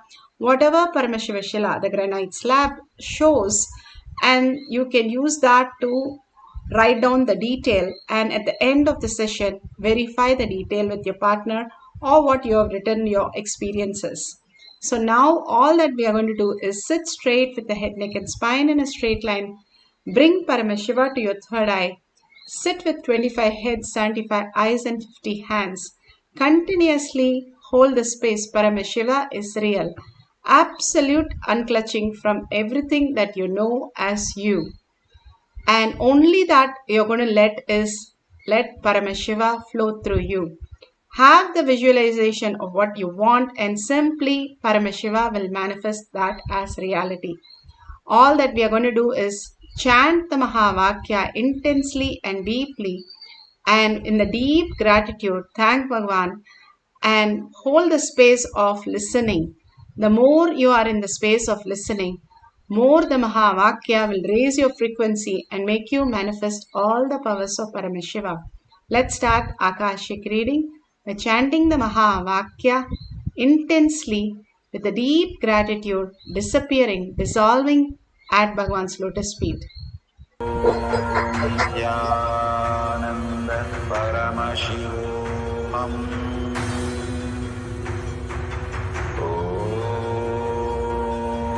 Nithyananda Paramashivoham. Om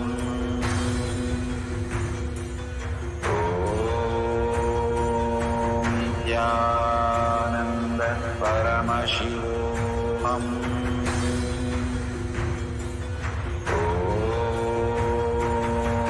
Nithyananda Paramashivoham. Om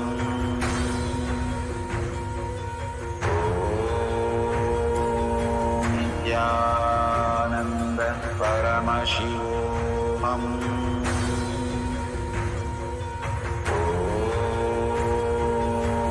Nithyananda Paramashivoham.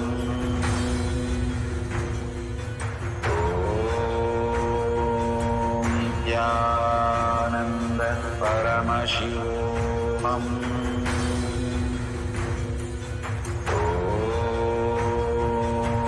Nithyananda Paramashivoham.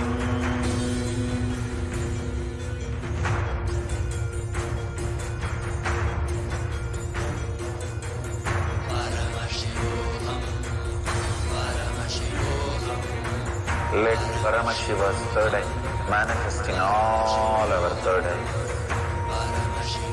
Let the Amrita pour, let the Varni open up, manifest in all of us.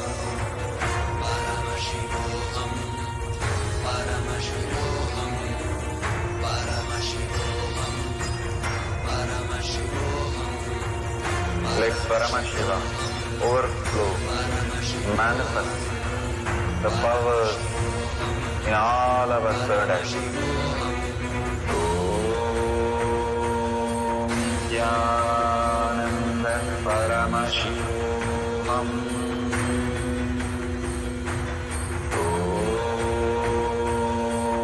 Nithyananda Paramashivoham.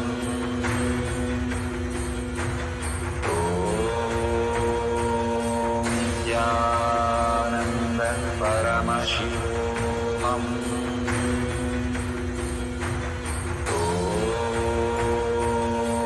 Nithyananda Paramashivoham. Om Nithyananda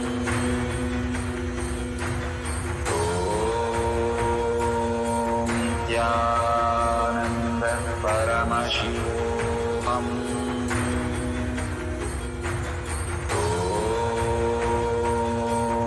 Nithyananda Paramashivoham. Om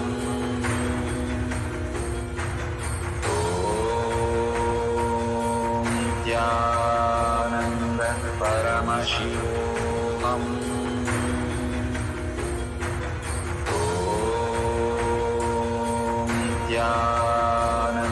Paramashivoham.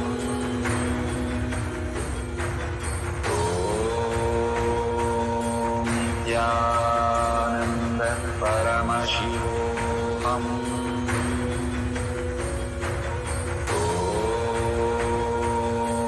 Nithyananda Paramashivoham. Om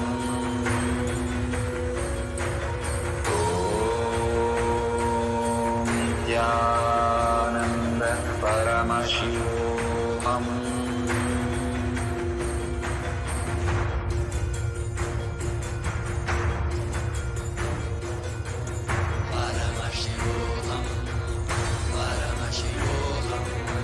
Let Paramashiva's third eye manifest in all our third eyes.